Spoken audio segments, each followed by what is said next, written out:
You are listening to DC On Screen. All right, well, welcome into DC On Screen. Good Lord, it's been a minute. Mm-hmm. I got sick. I'm still a little sick, and I'll be honest, I don't feel great. Yeah. So I'll ask you fine folks to bear with me. I'm David C. Robertson, by the way. This is Jason Goss. Hey. And yeah, man, I might sniffle a little bit and cough a bit. I don't know. I don't know if we're going to get all that out, but I doubt it. Not over this whole period of time, but it's been a couple weeks and there's a lot of news. some stuff happening. There's a lot of news. It's getting a bit backed up. Gunn's dropping all these fucking interviews with people on YouTube. Son of a bitch. Yeah.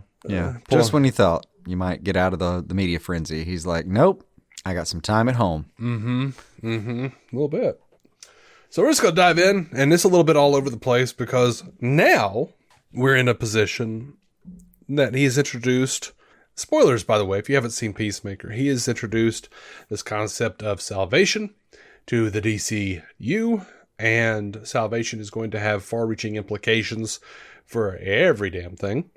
And it kind of just scatters the news a bit. So we're going to try. And I want to start off with Supergirl. This made me excited. The Supergirl writer Andy Nogueira told Variety that she struggled to find the right angle for the movie until she discovered Tom King's Woman of Tomorrow comic. Quote, "She watched Krypton completely be destroyed. I was always like, I can't get my head around this the version of the character that is so sunny," Nogueira said. "But after diving into King's rougher and grittier and edgier and funnier take, everything fell into place. When I read it, I was like, there she is." Yeah, man. Yeah, she's right.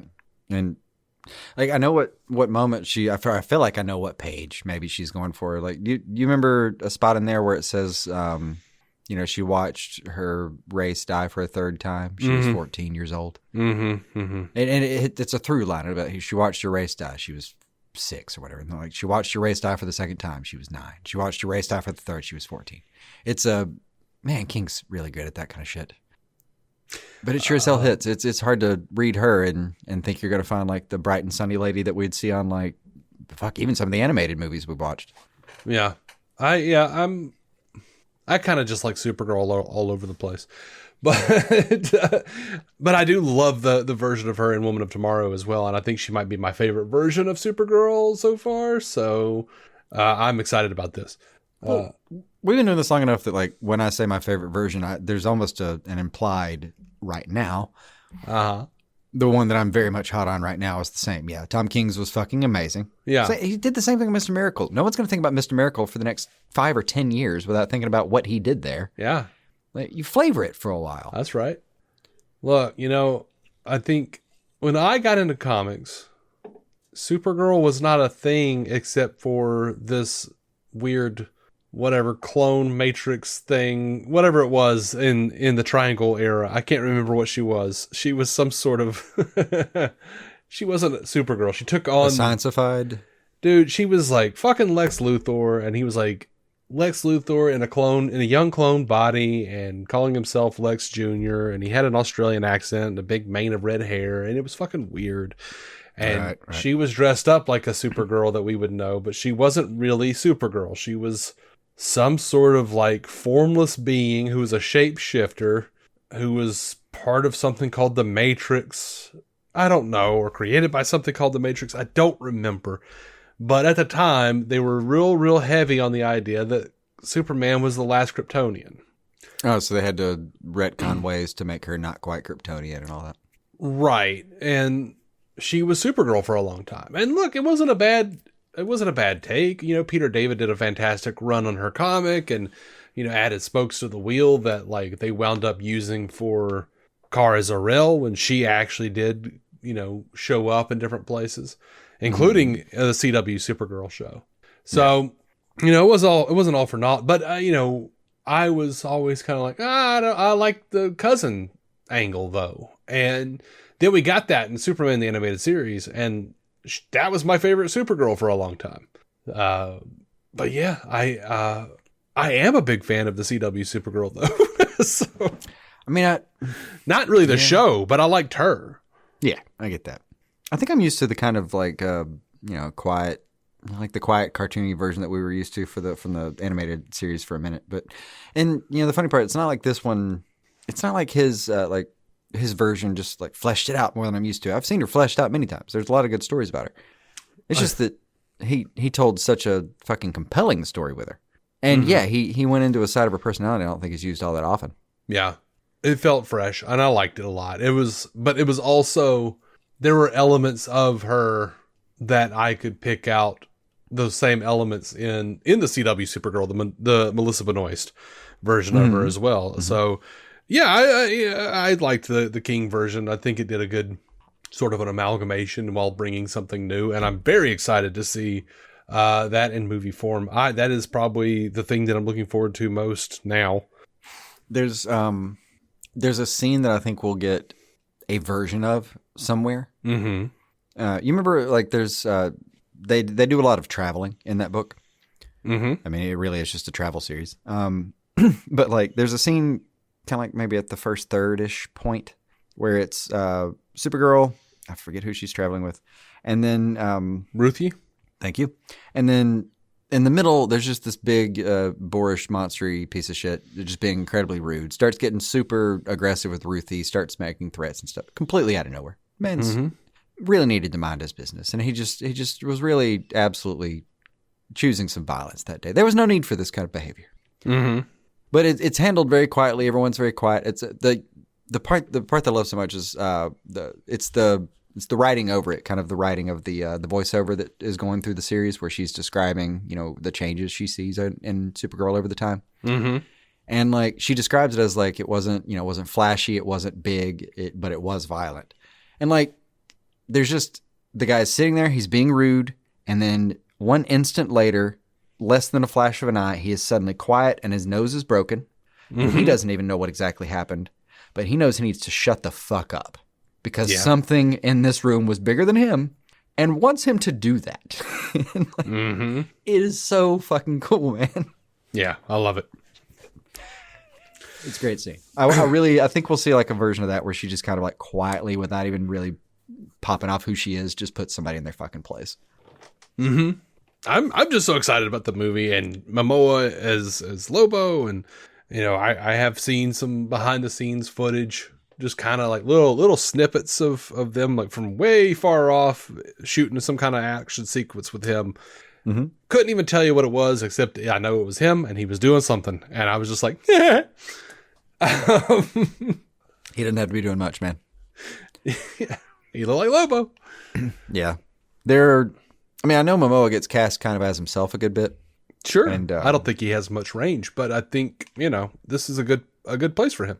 Yeah, and I don't even need to make that a slight. I know it can be. I don't really care to. Honestly, I think if you're getting cast for being yourself in a lot of films, kind of won in a way. Mm-hmm. It's less work. But I always thought it was funny that he was married to Lisa Bonet, who also never plays anyone but herself. That's funny. But for all the roles even that are kind of like him, I think this is the least work he's ever going to do on set. They are just going to like. I think the hardest part for him playing Lobo will be sitting fucking still in the chair and not getting so overexcited like a damn golden retriever, wanting to run out there and play. Uh-huh. Sitting still in the fucking makeup chair before he gets to go play, I think is the hardest fucking thing in this job for him. Yeah, probably. And I would much rather them do the makeup than VFX. I agree. Which, speaking of which, over to Clayface, in an interview with Brandon Davis, James Gunn addressed the leaked Clayface set photos. Mm-hmm. And he says, we knew we were shooting outside. We knew there would be some photos that would get out. And we knew there was some makeup and stuff involved. And they're like, oh, should we not put any of the makeup on and do it with visual effects and post? And I'm like, what are you talking about? I mean, is it going to make $1 less at the box office, if like some photos leak? Secondly, you want to spend hundreds of thousands of dollars on VFX when it's going to look better if it's practical? Because there are a lot of amazing practical effects in Clayface. So I'm really happy, one, that's Gunn's stance. Yeah. Because, obviously we can look back at the very recent history of the DC movies and go, that shouldn't have been a fucking thing. like about any number of VFX. But two, I also love that our conversation honestly naturally gravitated towards makeup and special effects so that I could segue into that fucking story.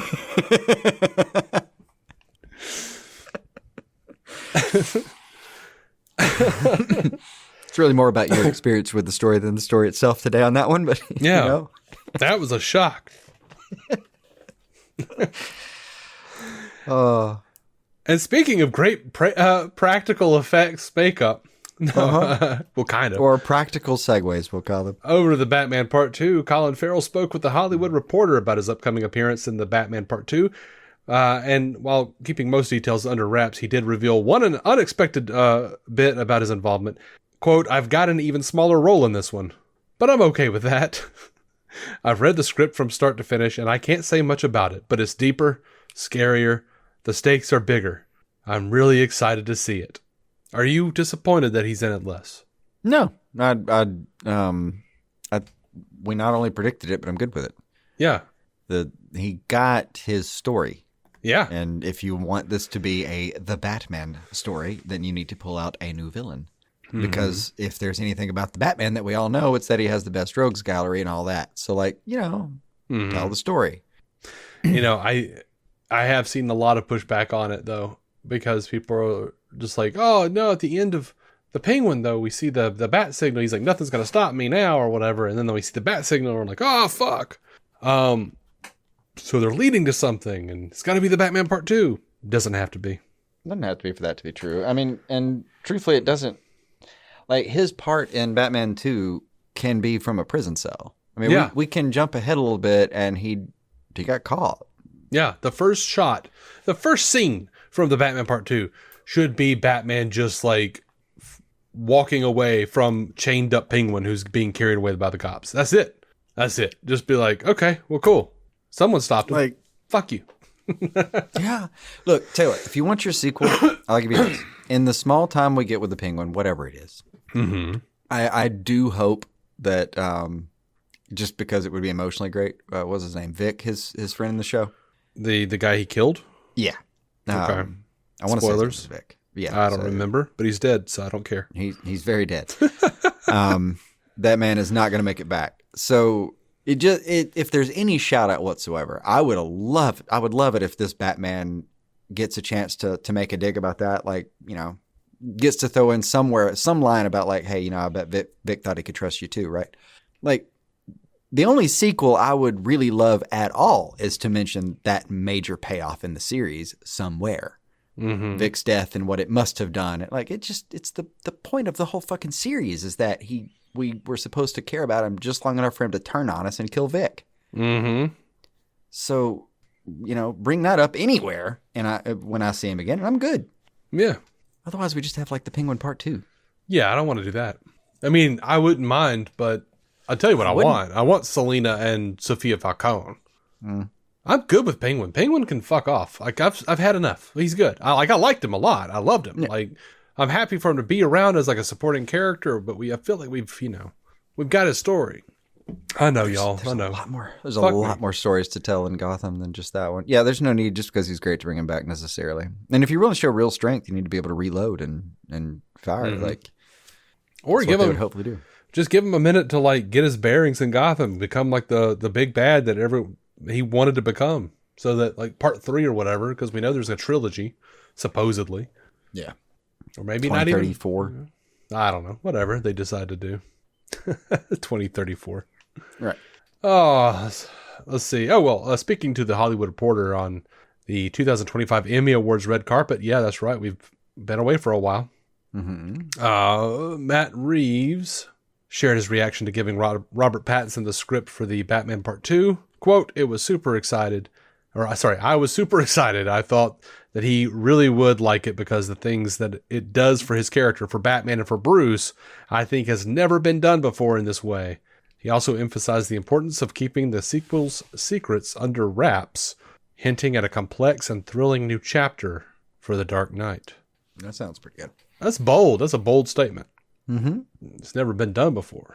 My brother and Bat. Are you sure?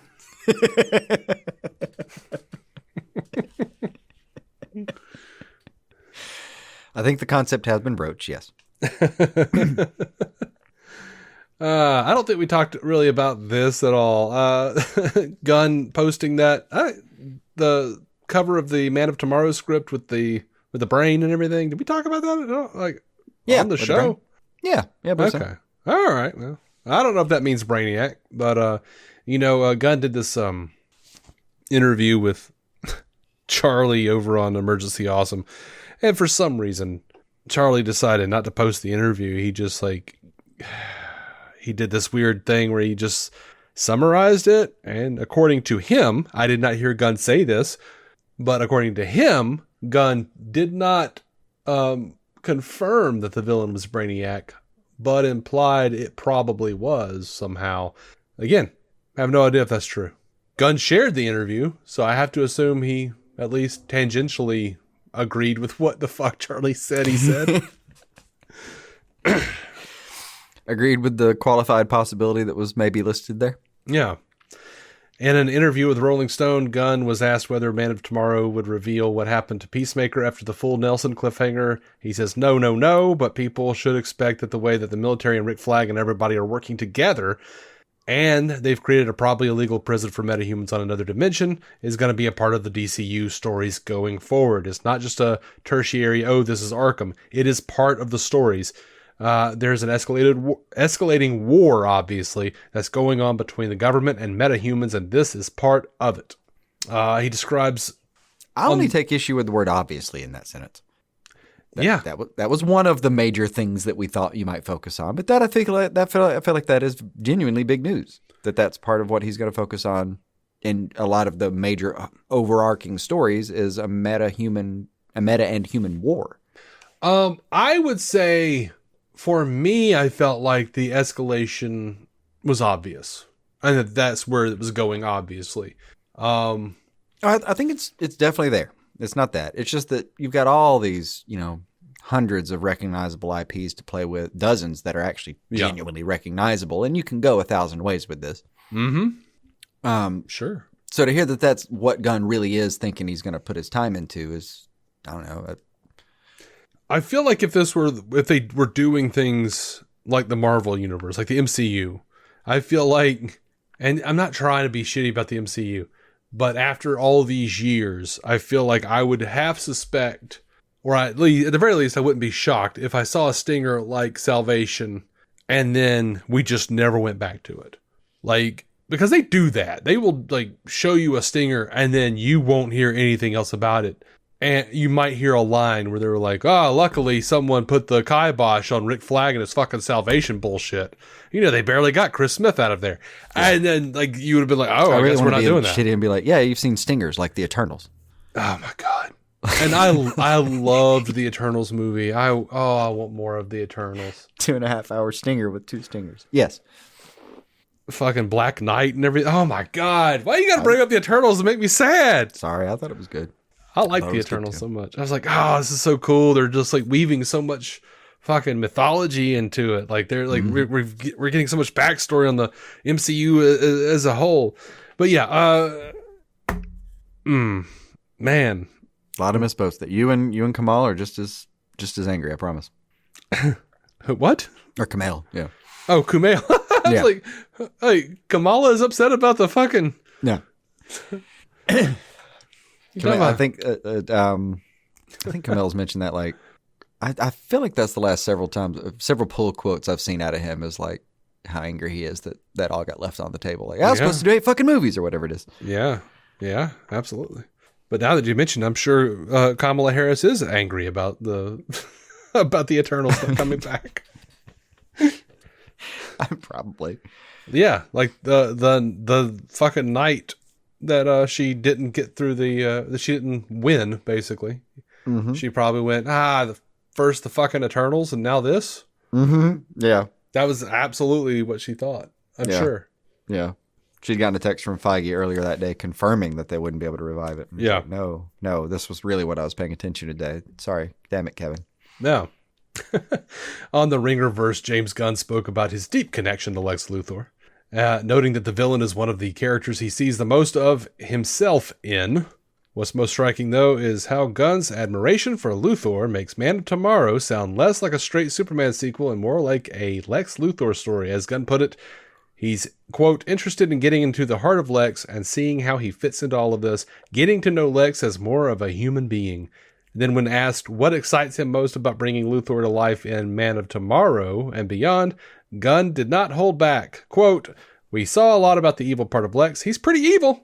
He, as a character, is really interesting. There's something, despite everything, that is incredibly heroic about Lex. Take aside morality, which is hard to do, but here is this guy who's saying, you can hold up a building, you can shoot down planes with your eyes, fuck you, I'm going to kick your ass because I'm better than you. I can't help but admire his tenacity and his ego. His ambition is beyond compare. He's the underdog. Yeah, sure, he's got a lot of corporate power and that he can use to manipulate things, but he can't fly into outer space. He can't lift up a building or punch something across three states. He's a guy, and I fucking love that. That's an interesting take. Yeah.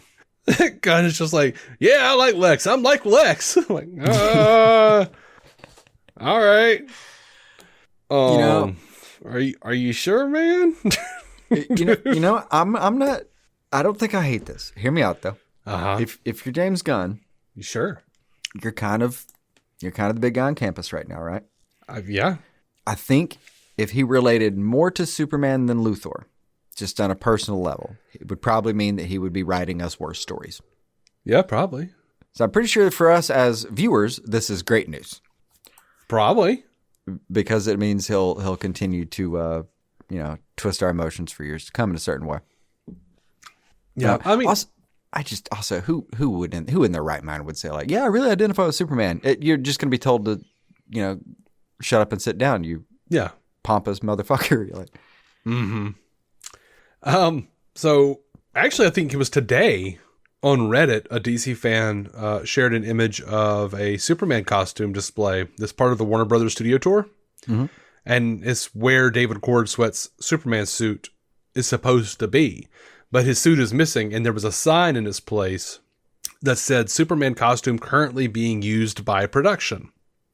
And this has led a bunch of people to be like, oh my God, they're already shooting Man of Tomorrow, and they're going to be using the same costume for Man of Tomorrow, and people are getting upset about that and arguing about that.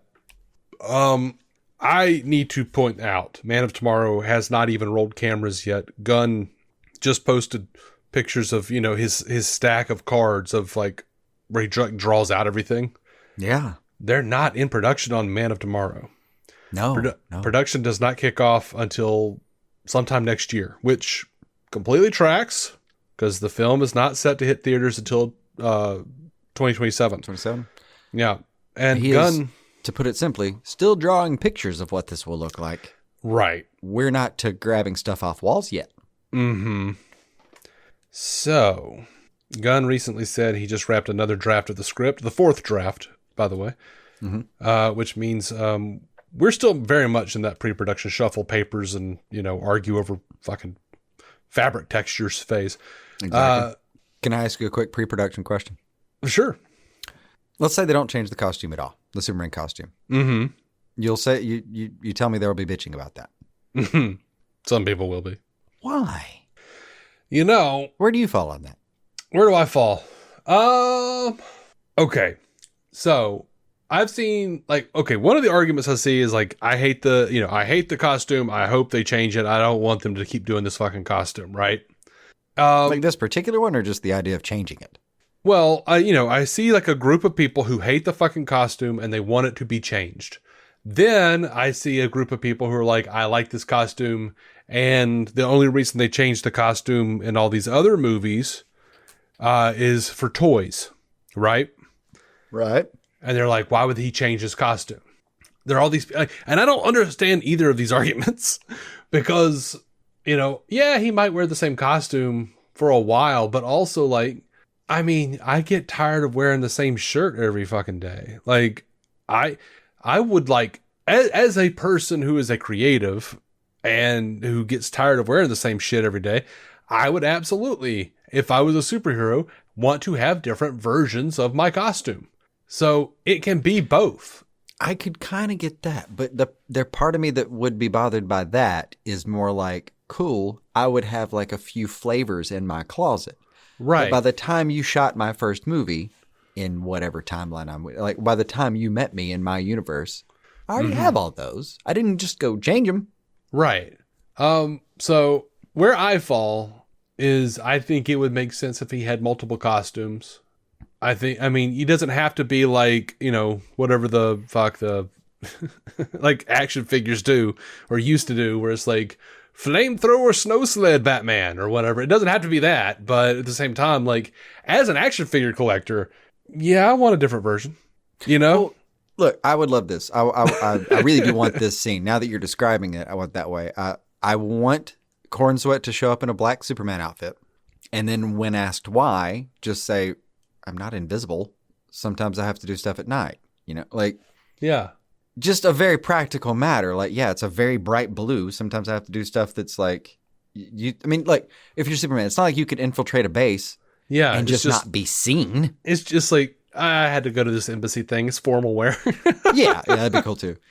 Yeah, like I think there are reasons in the universe, but it's also funny to put a bow tie on the regular Superman costume. That'd be fucking hilarious. It would be that would be very Silver Age. But yeah, I think where I fall is I like action figures. I like there to be different versions, and also from like just a design standpoint, I want to see different things tried. Like if Gunn had like, so you would be bored if they just go to the new movie and they haven't changed, but there's not like an in story reason for it. That is different. New character, new upgrade, all that. Yeah. Upgrades, good reasons to change the costume. Okay, cool. I mean, it was always fun for me to see Tony's new gear in Iron Man. It was always fun to see like, oh, what's Batman wearing this time? Oh, what's because you would think someone like Batman would upgrade his armor a little bit. Like, oh, well, that fucking sucked. I, got Catwoman claw in my armor. That needs to be thicker. You would. I guess they always have to make it something like that, though. It's not like you could just be like, what if you have the same scene, you just meet the Batman 2 years later, and someone just says, like, so what's with the new costume? Upgrades or anything? No. Mm-hmm. Why'd you change it? Felt like it. Yeah. Now, that'd be weird. It's like, but then you also get stuff like where there are other, I don't know if you'd call it politics necessarily, but other ideas in play. And the perfect example of this is, Zack Snyder recently started an Instagram account where he's sharing his photography. By the way, gorgeous photography. And I've enjoyed everything I've seen over there. But a lot of the visuals were always a strength. I'm sure it is great photography. Absolutely. And he put up this Polaroid of Affleck in the BVS suit. And I've seen a lot of the Snyder fans going, and this is the best, most accurate fucking costume. And, but now because of Gunn, we're back to fucking armor.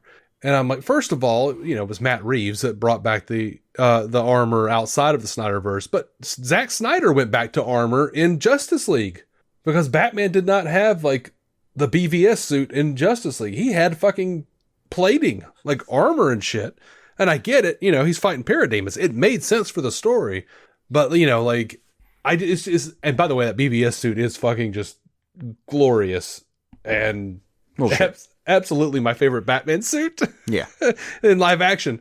But like Ben just really did that version of Batman justice. But at the same time, he looked phenomenal. He looks so fucking good. It's the best he's ever looked. Both Affleck and Batman. Yeah. But I don't think men would disagree on either count.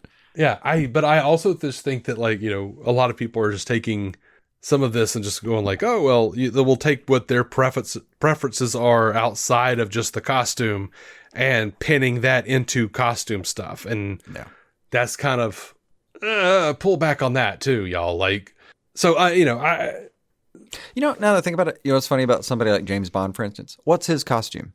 Fucking tux, right? Oh, I thought his costume, what he normally wears, is a half-naked lady. Yeah, I was going to say his dick. Yeah, that changes too over time.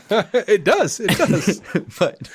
but nice thing about like him is you can update, like he can wear a new tuxedo every time, but in the story always takes place in the present, right? No matter, regardless of the timing of right. It's one of those loose timing universes where everything was 2 years ago, yet also 70 years ago. Mm-hmm. So, a lot of things are like that. But like, yeah, he can just wear the best looking tux that humanity makes that year. Mm-hmm. And that'll be fine. You've got the new thing. Well, then again, that is also why he doesn't make great action figures, I assume. It's just a dude in a tux. Well, I mean, I remember Daniel Craig made quite the splash as just being like a muscular guy in like short shorts on a beach for like whatever it was, fucking Casino Royale or whatever. It's like, I don't even remember him in a tux. That is true. Yeah, he was just in like but he was in that like Italian, like kind of outfit, whatever. Anyway, had that like, But that's just an example of Daniel Craig being at that time considered one of the sexiest men on the planet. Yeah. By the way, I do for real remember him in a tux. Like, Casino Royale and shit. Yeah, absolutely. But that's not what I thought of. You remember his hands being twice the size they're supposed to be for that one shot. Right.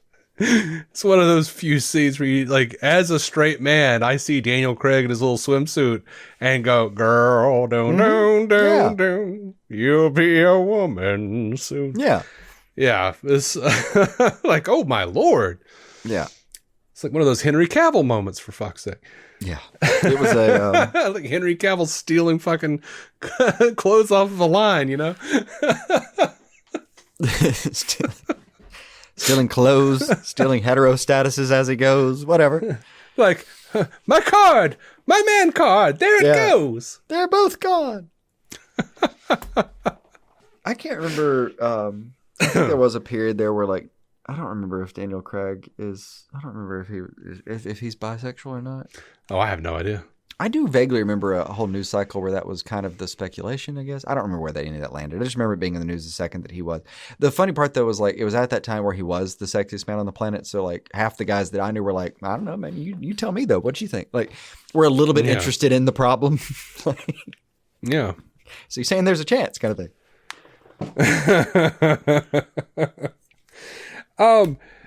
But yeah, anyway, so officially where I fall on it is, if they use the same suit, fine. If they do another one, I'll be happy with that too. It'll look fun. I'm sure it'll be fine and look good. I don't know. I like a little visual change up. You do, okay. We've gone over me. Like my problem is I wouldn't notice. If that never changed, it would never occur to me. Yeah. There was like that one season of The Flash where they were like, oh yeah, he's getting a new suit. It's going to breathe a little better. It's going to do all this, be a little more streamlined, a little more slick. And I'm like, cool. And then they showed it and I was like, oh, none of that looks like it happened. Like, it looks like he's wearing something from fucking Spirit Halloween, for fuck's sake. Like, yeah. Oh my God. That was a strange year. I remember that. It was that the year that, there was somewhere in there, the image, like the one shot image for the season is super oversaturated. I feel like that's all of them. Yeah, maybe. But like it seemed like in the last couple seasons, there's one shot where like his suit borderline just blends into the background because it's way over the over-whited, over-redded kind of super bright kind of thing. But like it's borderline just so you can't really see the costume. It didn't look good in those last couple of years, which was strange. Yeah. Although, and you know what? Since there's maybe someone yelling at me about this very practical concern, one reason to change the costume is that all the fancy glues and bullshit they use just fucking wears out. Oh, definitely, yeah. So it has just occurred to me as I was saying that there is a real reason some people might change costumes. That's. Well, look, they're still employing designers and costumers, and at the same time they are going to not only is the costume after, because they're going to have several costumes during the production, right? It's not just one. Yeah, you got 2 or 3 of those guys. In many cases way more than that. Yeah, but they wear out. You can't like keep those in circulation for long stretches of time. Now, I hear think horror stories about like, there's some dude that's just constantly working on whatever one's not on screen right now, just trying to, splice it together long enough to get a scene done. Like, Jesus, really? But also these teams, when they go in to fix the suits or redesign the suits for the next movie, they take all the knowledge that they have from the previous suit in the previous movie and they find ways to make it work better. They rebuild it. Yeah. So there's going to be some difference in appearance. Yeah. Some of it's going to be aesthetic, and some of it's going to be functionality. Granted, though, short of that practical concern, I would be the guy that if I was in charge of this set, you'd have like the whole design team come up with for a year or two and be like, all right, so the plan this year, we're going to change so and so, and it would completely take me off guard. Like, oh, we're going to what now? We're going to change it. Oh, okay. And if they didn't tell you, you'd be like, wait, you changed it? Yeah. They'd be like, oh, okay, cool. It looks good. I can't tell the difference. Will someone please point? I mean, I really would just have to be like, I'd be turning to a PA like, don't send them home. I feel bad. Let them do it, I guess. I don't know. I didn't think about it. Yeah. Can we afford it? Is it in the budget? Cool. Yeah, let them do it, I guess. Okay, God. Yeah. Yeah.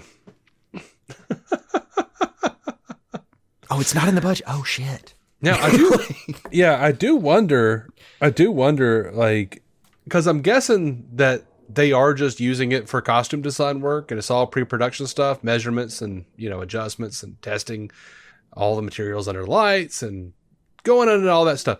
But I do wonder if he's going to be in Lanterns, because they could be shooting something for Lanterns. I can't remember if I think that's still in production, isn't it? I want to say yes. I don't think I've actually seen Lanterns finished production yet. I think they are still in production right now. Yeah, I haven't seen them finish. I mean, for fuck's sake, they could also have them in like a stinger for Supergirl or something. Like, how these things officially wrap and then they come back for a minute and do something else. Gunn has an idea. Oh, fuck, let's do this. Yeah. Man of Tomorrow was that. Yeah. Like, it is. We're recording this on 10/26. On 7/26, I think the idea was born. I mean, like 3 months ago, it didn't even fucking like. He just went to a premiere for a movie. There was no sequel in mind. A few weeks after, he starts thinking about it. Like he started. This occurred to him in the press junkets. Like, has he said that? He implied. I forget where it was, but like he didn't give the timing so specifically, but he kind of like. About a month later, he said, I was thinking about it after he watched the movie or whatever. But it occurred to him basically in the month after what the next movie with Superman would be. Like, Man of Tomorrow did not exist as an idea until after the movie itself came out, and he was thinking about it while he was doing this thing afterwards. I forget how he phrased that somewhere, but it was like, God, I'd have to find that now. I'll take your word for it. I don't remember that. But it happened very quickly, though. Like, there was no such thing, and then there was a premiere date, and all that happened in like weeks. All right. It really, that's, I mean, like, the thing I remember remarking on so much is like, man, we're just in a crazy age. Like, especially with him being the idea guy, but also just, it's him and Peter. If they got the money, they can just do it. Yeah. They've got the money. They've got all the cards, and in his case, the movie did well enough for him to just like everything's in your favor. You just pull that trigger and fucking give me a premiere date, bro. Loved it. I just hadn't gotten to see anything so, like you just don't see it happen that fast. It's great. Yeah, that's cool. That's cool. All right. So I'm about to get into some DCT. And when I say DCT, I mean, it is like all over the board. We go back to Supergirl. We go back to Lanterns. We go back to Man of Tomorrow here and there, but like it's all just kind of mangled in because I wasn't parsing all that shit out. As he dropped more and more interviews, and all these things are very connected. You'll see what I'm talking about. Anyway, chamomile, jasmine, Earl Grey, just a fucking bastard hybrid of all the teas. A little bit. Do you need to take a break? Yeah, let's do that. Come back. I'll come back emotionally prepared. All right. The Saxon in me, like the English in me, just did not like the description of tea you just gave. Made me cringe. I don't know how to help you, man. Feels like an abuse of some kind. It probably is. Yeah. All right. Anyway, do what you gotta. We'll be right back. All right. And we are back, and it is time for some DCT.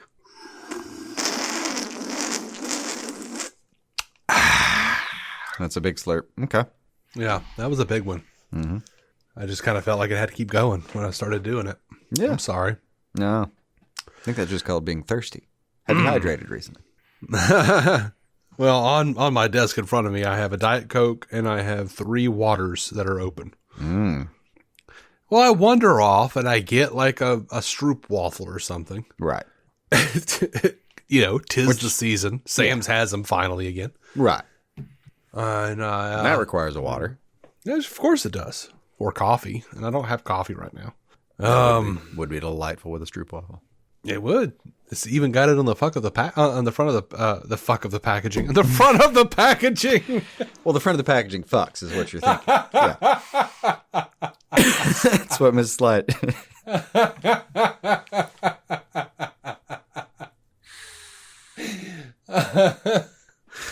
Oh fuck. All right, first up, Gunn has confirmed that Flurry is not Martian Manhunter. I'm sorry, everyone. It was a good try. Everyone. I don't think that one had a lot of momentum. But good news. That will not deter a good chunk of the people who think that's true. So yeah. So according to Charlie on Emergency Awesome, Gunn was talking about how Waller is still happening. He doesn't know if the next thing with the 11th Street Kids is a checkmate show or if it's going to be something else. So it sounds like things are pretty up in the air about all that right now. Yeah. Yeah. I still haven't figured out what he's like. We've gone over the possibilities of where we think all those characters may land and for what reasons. Yeah. Some of which are contractual. I don't know if we've gone over that as a possible thing yet, but just renaming the show and putting the characters there does kind of do things to the contracts that are in favor of the studio a little bit. Mm-hmm. So like that could also be in play for a number of reasons that don't even have to be all that antagonistic. So, I wouldn't freak out about the possibility, but I don't know what he's thinking there. I don't know if he knows what he's thinking there. I think that may be the problem. I don't know if it's even a problem. Don't force it. It ain't got to be forced. Well, that's fine. Yeah. I mean, they've got a lot going. The problem in the sense of me thinking there's a problem is that I want an answer I don't have. And Yeah. I get it. Yeah. All right. Talking about songs in other DCU projects. He was doing an interview. They asked, are you thinking about ways to use songs in cool ways in other upcoming DCU projects? Or are you leaving that to the individual creators? He says, it's a mix. There's sometimes some hackneyed use of music, and I really don't like it.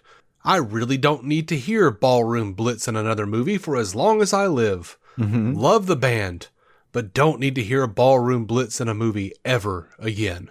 So when something like that comes up, and it comes up pretty often in these different projects, and they're like, oh, James, I will like this because it's 70s. James will like this because it's 70s music. I'm like, I don't like 70s music. That was what fit the Guardians. I mean, I do like 70s music. I like all music. But that's not my whole thing, damn it. Yeah. He says, I've become a sleaze metal guy because of Peacemaker, which is a journey that started before this, actually.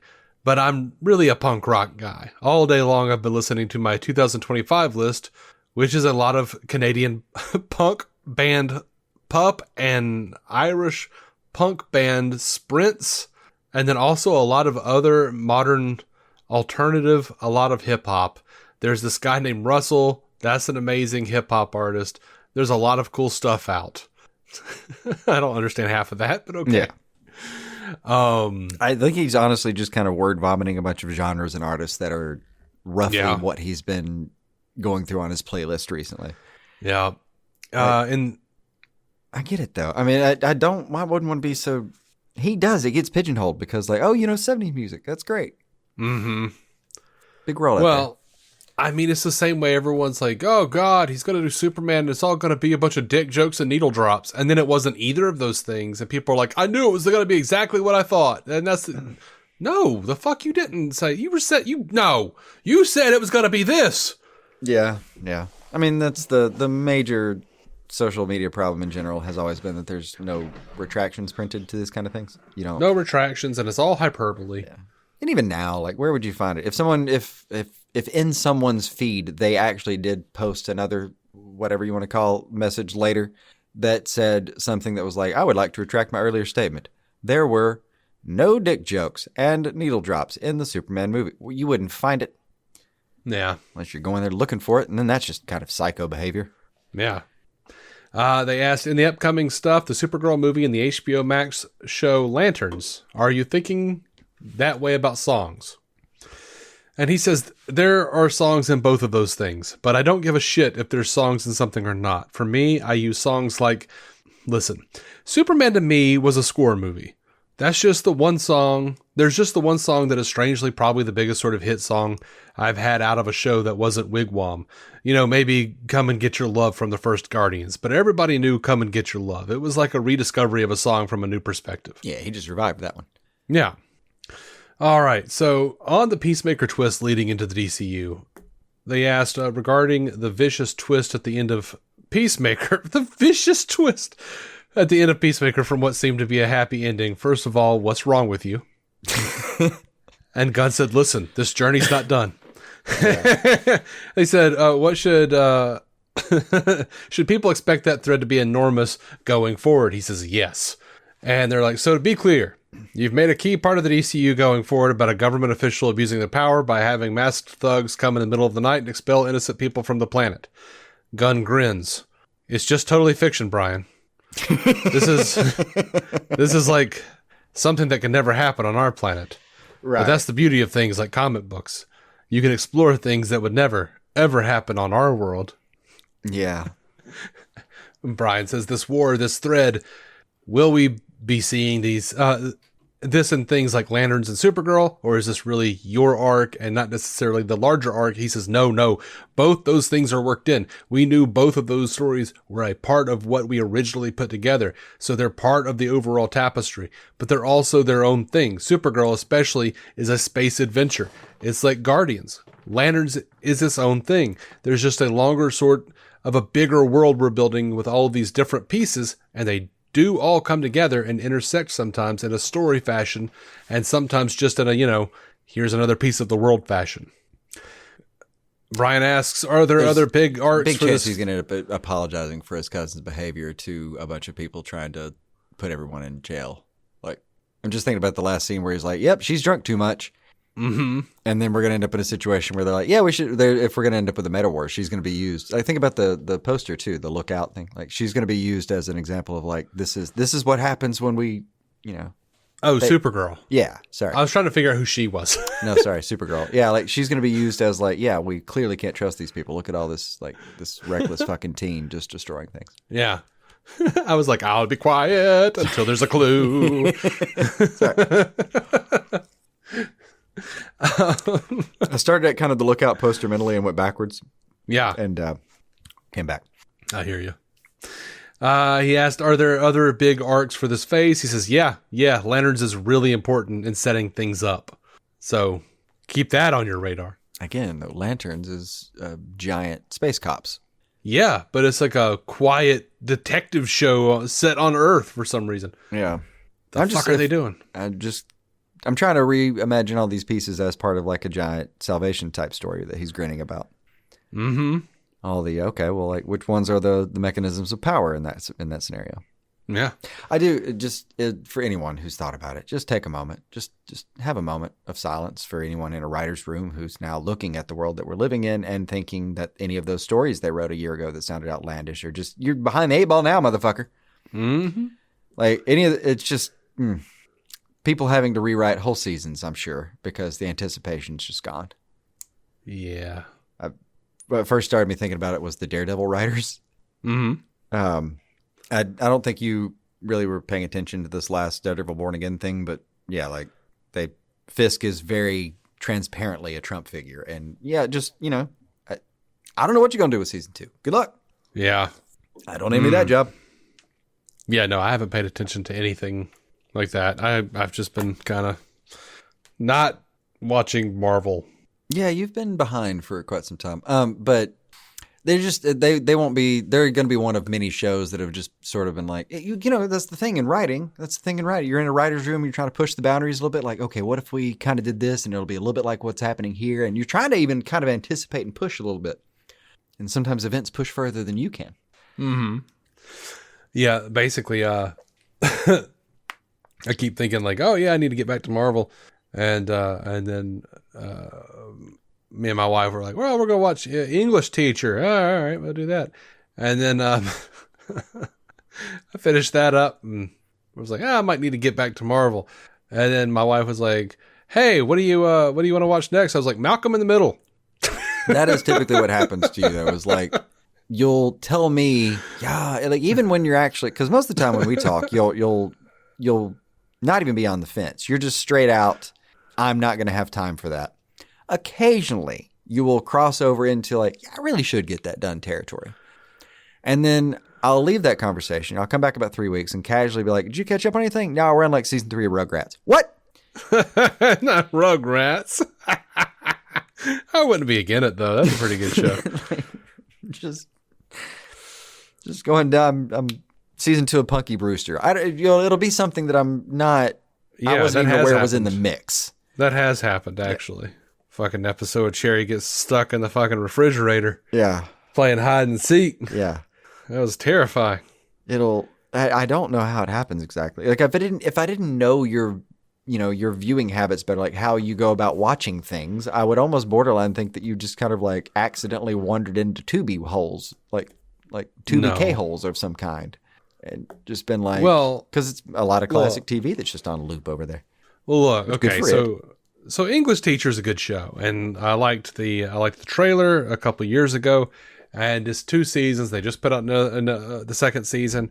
I saw another trailer. I was like, shit. I meant to get back to that, and it's a funny show.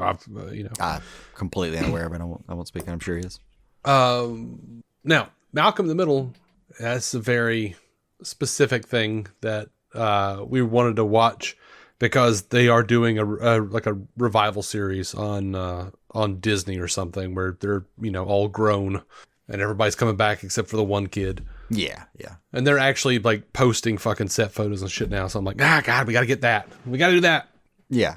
No, I mean, some of the stuff you'll get, and look, a TV binge tangent takes like 4 weeks sometimes. It's not like you can just idly go on some of these are 10 seasons and, 40-minute episodes. Yeah. Which Malcolm is like 7 seasons, but, There are shows that we, they are a specific kind of thing, and we just take a break, like years-long breaks. Like we went 7 seasons of Married with Children, and then we're just like, fuck it, we need like 2 years.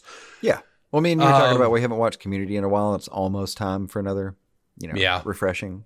It is. And somewhere in there, I want to get another Studio 60 watch in there. Yeah, I did. It's been a couple years for me on that, 2 or 3 years. I watched an episode and a half the other day, and it still slaps. Yeah, it's great. Mm-hmm. I know. Still great. Yeah. And look, man, I sat down, the last time my wife was out of town, I sat down and watched the first episode of Inhumans and said, this is not nearly as bad as everyone said it was. This is fucking delightful. Never went back for another episode. Which was weird because later you were so excited about that later when I asked you about it, I was almost casually like, so how'd you like the end? You're like, I never, what do you were like if this was like a sexual thing, I'd be like, what do you mean you didn't come? And you were like making all the sounds. Like, what do you mean? I just completely bounced on it. Okay. Okay. Right. So when I tell you that I am ADHD as fuck, yeah, I need you to understand that what you just described has happened to me. Right. I know. Yeah. So. I mean, I know because I've done it too, but also I'm like, oh, that was a distraction. Oh, well, this is not going to happen now. Yeah. Do. Mm-hmm. And it's gone. Yeah. Wife is like, are you sure? And I'm like, yeah. Yeah. You good? That's I'm fine. Also good. I'm fully and thoroughly distracted with the thing. I'm good. Yeah. We're just going to have to call it on me for now. No regrets. It's good.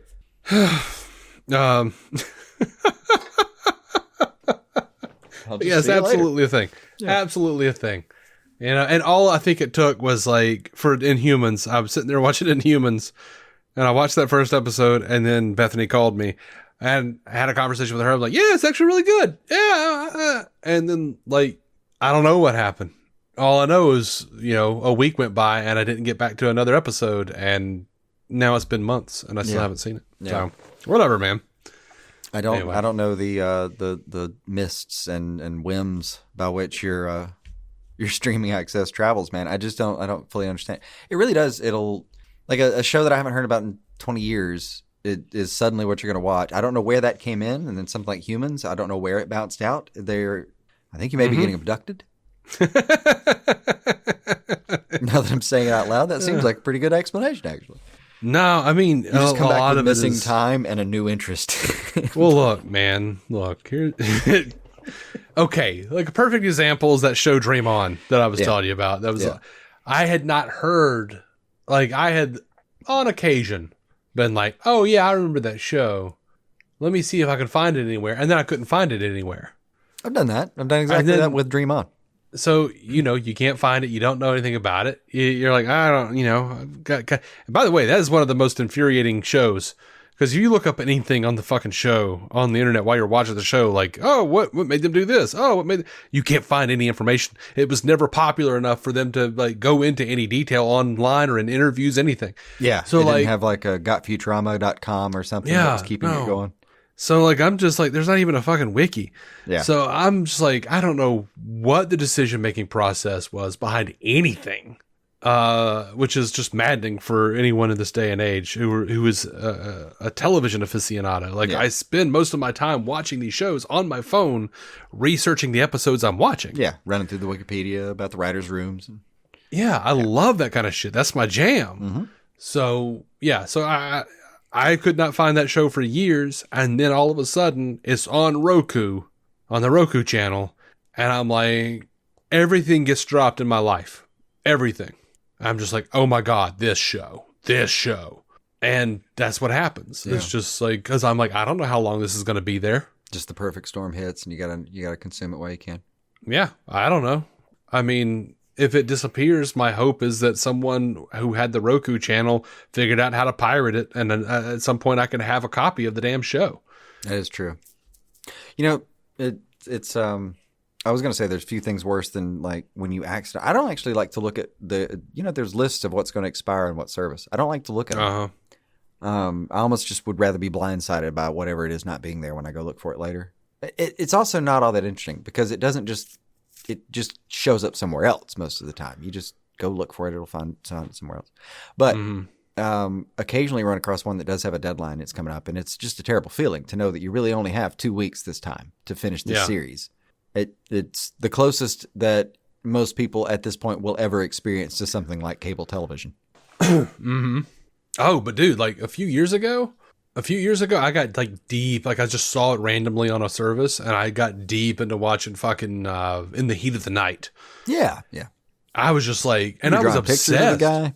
I was drawing fucking Carol O'Connor. I was drawing fucking dude. I can't remember his name now, but I could have told you back then. Yeah. The guy that played Bubba, like I'm drawing that. Wait, we found out where they shot it, and me and my wife and my sister, we all fucking went. That's for like a day. It's in Georgia. They shot it in Georgia, same place they shot Vampire Diaries. Oh. And there was something else too we were watching recently, and I was just like, oh, it's Sparta. That's Sparta, Mississippi right there. It's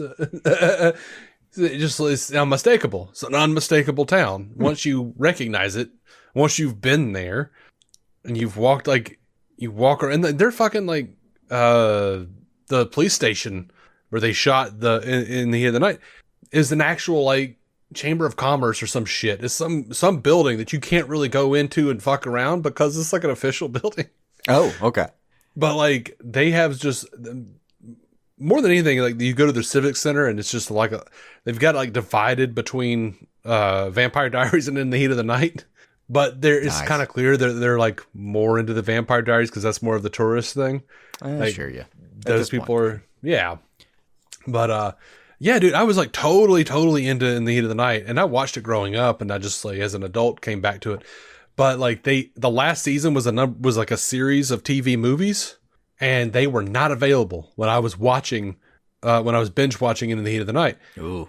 And I could not find them for years, not even for sale. Recently, I found all of them. They're all available. And I started to watch one, got about 10 minutes in and drifted off. And I have not been able to get back into the mindset to finish that fucking show. I recently watched the last season of Peep Show with a pretty similar arc.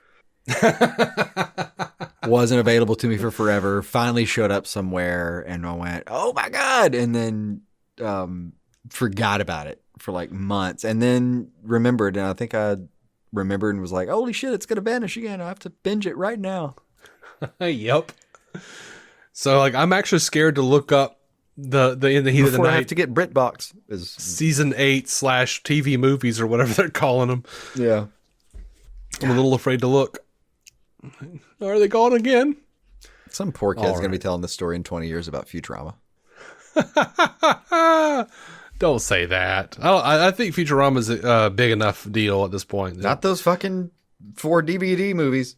Oh, for real? You just can't find those? It's not so much that. You can. You really can. They just kind of list them as like seasons. They're basically just seasons on every service that Yeah. has Futurama. It's just that, like, I forget, there is something weird about them, how they're presented down there, where they're like, I think they're presented strange. But yeah, even the fans of Futurama are like, when it was not as easy to find on any streaming service like that, we're like, it's like you would own the thing and they'd still be like, I don't know what you're talking about. Like some people hated them so much they like pretend they didn't exist. I remember watching one. I didn't like it. They were a little bit flat, sure, but they had some high points. Yeah, whatever the one was where Bender was in a fucking circuit or something. I don't know. I honestly don't remember. I don't know. I think he was like on a motherboard or something. I don't know. I mean, there's an episode of that with Sigourney Weaver. Oh, I don't know. I don't know. That has. There's an episode where he's ahead on a motherboard and he's just running around, and the Planet Express is behind him as another piece of information floating around the motherboard. Yeah, I'm probably just conflating a bunch of different ideas. I don't know what I'm talking about. I think that's also what happened to those movies. Yeah, that sounds right. I keep trying to watch Futurama, but every time I get to that fucking Demon Santa episode, I can't. I just can't. That's where I fall off. Robot Santa is a bit hard for some. The hard sells even among us hardcore ones, even the ones who didn't complain too much about some of the last seasons. Even among us, real hardcore ones. There's Robot Santa's a little bit hard to do sometimes, and those movies are a little bit hard to do. I just try to close my eyes and go, hedonism bot, save me, hedonism bot. I know you're coming in more ways than one. Yeah. And And you'll get 2 Zap Branigans for every hedonism bot, ratio wise. Oh, I love Zap Brannigan. Did I tell you? God, I'm so sorry. We've got to get back to the show. At some point. But did I tell you that part of the incentive? It's not really a part of it. It's incentive for both of us to get to finish up Star Trek: The Original Series. Me and Effie on Star Trek Universe is when we're done with it, we're gonna watch Where No Fan Has Gone Before. Oh yeah, that's a good call. It's like my favorite episode of Futurama. Make sure I forget where I have this, but because I actually do have copies of this, but I have the DVD, the commentary track for that one, which I also advise you listen to. Oh, it's it does have some fun stories. My favorite story from behind the scenes, which has been told elsewhere, I think at this point, but my favorite scene on that is Where No Fan Has Gone Before. Was they got the original Star Trek cast to come back in for this. All the actual originals, all the big names came back in, except for Doohan and James Doohan was sick and DeForest Kelley had passed away by then. Right. But so there's a couple jokes about who's not at the table. And then, but the rest of it though was like, it's a bunch of nerds making Futurama, and then the giant nerd gods showed up, and everything behind the scenes kind of acted like that. So they tell these stories about people squeezing into a sound booth, just barely able to breathe. They were crushed in there so hard just to come watch them do these lines. Yeah, that's so cool. But yeah, it's one of my favorite lines. The line that I always use to talk about Star Trek: The Original Series is Fry's line, like, "Come on, 79 episodes, about 30 good ones." Yeah, yeah, yeah, yeah. So, I'm looking forward to that. Anyway, back to the show. Mm-hmm. Sorry. I'm not gonna cut that out. It's just not gonna happen. So. Right. I'm not even sorry. It's just what you sign up for on this show sometimes. So to be clear, Sorry, no, not there. Not there. Where did we leave off? I have no idea. God. Oh, lanterns is really important in setting things up. That does feel right. People are wondering, by the way, if James Mangold's just announced deal means that the Swamp Thing movie he was planning for you is dead. Gunn says, no, it doesn't. No. So, Mangold Swamp Thing still on. Okay. By the way, I just realized that the animated Swamp Thing from the 90s was only like 5 episodes long. Was it? Really? I have action figures from that shit. I remember the theme song, for fuck's sake. Yeah. How was it only 5? How it wasn't a huge deal. It was 5 episodes and it got canceled. No, it became a huge deal, and there was a lot of imagery like that going around, man. I mean, it was there was a huge like push about like Captain Planet became a huge deal. Like there was a huge push about climate around that time. I think a lot of media did stuff like that. But man, I swear, like Toxic Avengers and Swamp Thing and all that became like images that I swear were there for years of my childhood. I don't remember a damn thing about the actual primary content, but the visuals were there for my whole damn childhood. Yeah, I remember some stuff. But yeah. I vaguely remember some parts of the live action movie and thinking as a kid, oh, this is cheap. But like, I'm pretty sure history was going to bear out that I was right about that. If I don't know. I'm an adult. Like I said, I'm excited. I found out all of the Swamp Thing live action show was on YouTube. Yeah. I'm excited about that. Yeah. That's a genuine high point in my life right now. No, and here's what I'm going to be curious about.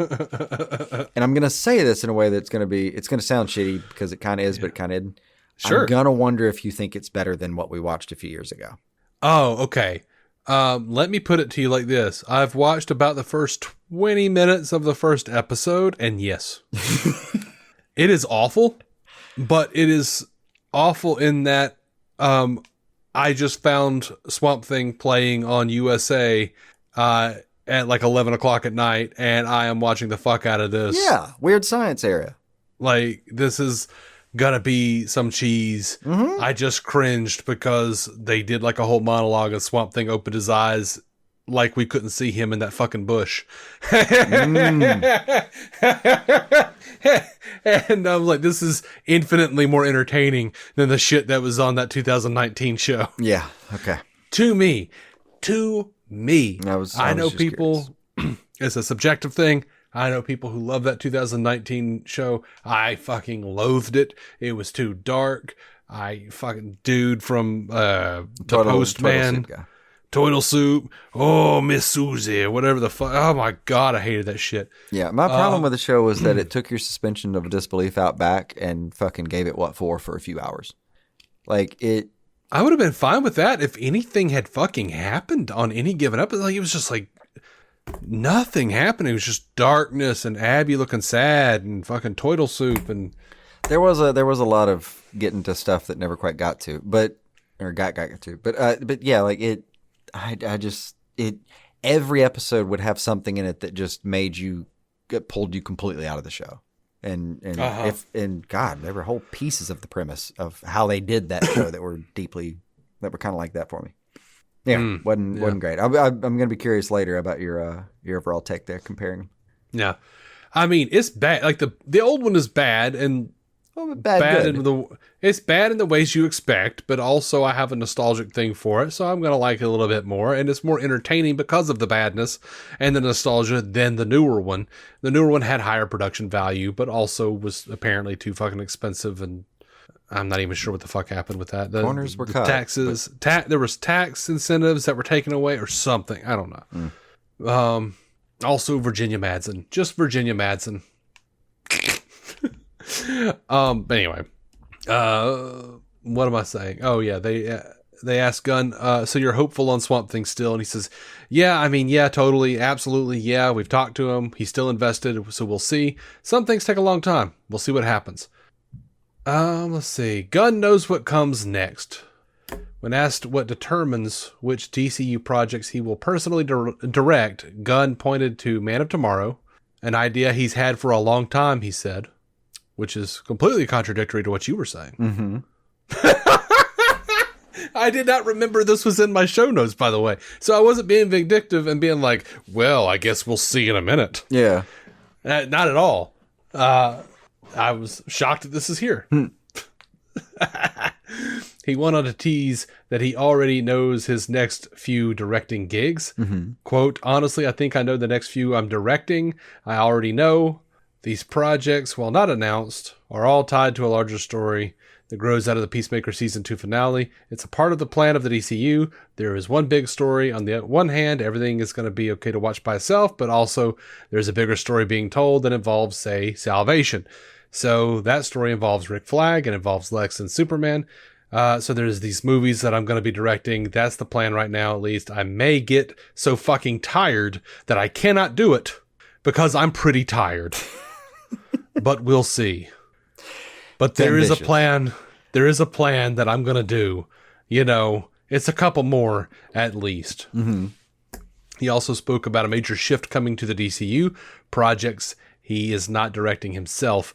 Up to now, he's been the creative driving force behind those releases, most releases, but next year we'll bring Supergirl from Gillespie, Clayface from Watkins, the Lanterns TV series, which will be a team of directors. Gunn says letting go isn't easy. It's challenging because I am by nature a writer and director. And that's my experience as being a writer and director. I've produced things, but it doesn't come as naturally to me. It doesn't feel like it does. And so that is trying to be the best producer I can. That's something that for me is just a personal challenge. I'm focused on being the best producer and supporting those creators the best I can to help tell good stories, really. I am beholden to the story in those things as much as I am to the story in my own stuff. So my central concern is the same, whether it's a movie I'm directing or something else. That's nice that he's still as concerned. Yeah, he's invested. He also, I think he would be, I mean, we've seen him acknowledge this, I think, where like, where did you run across this recently? Where he pointed out, like, I didn't write Supergirl. Like, I think I saw him kind of clap back at somebody with that recently, where like he gets blamed directly by name for stuff all the time, and he knows that's the case. Mm-hmm. Yeah. Well, it's one of those things where it's like, back when Matt and I were really into Lost and really into Fringe, right? Matt used to always say like, oh, J.J. Abrams. Oh, I love J.J. Abrams. And I'd be like, for sure, man. He's not fucking doing this, right? He directed the first episode and his name is therefore always going to be in the producer's credits. But this is Damon Lindelof and Carlton Cuse. Like, he's not doing Fringe. Like, he did the first thing and then he fucked off. Like, he didn't know where this was going. But like, and you'd see it online too. Like, we're just like, oh, just fucking J.J. Abrams. Oh, I love him. Like, he's not actively working on this. Yeah. But it's the same thing where everything that's going to be done in this, hell, everything in DC. Like, I'm seeing like news about the comic books coming up and I'm seeing comments being like, James Gunn fucked it. And like, this isn't even James Gunn, dude. Yeah.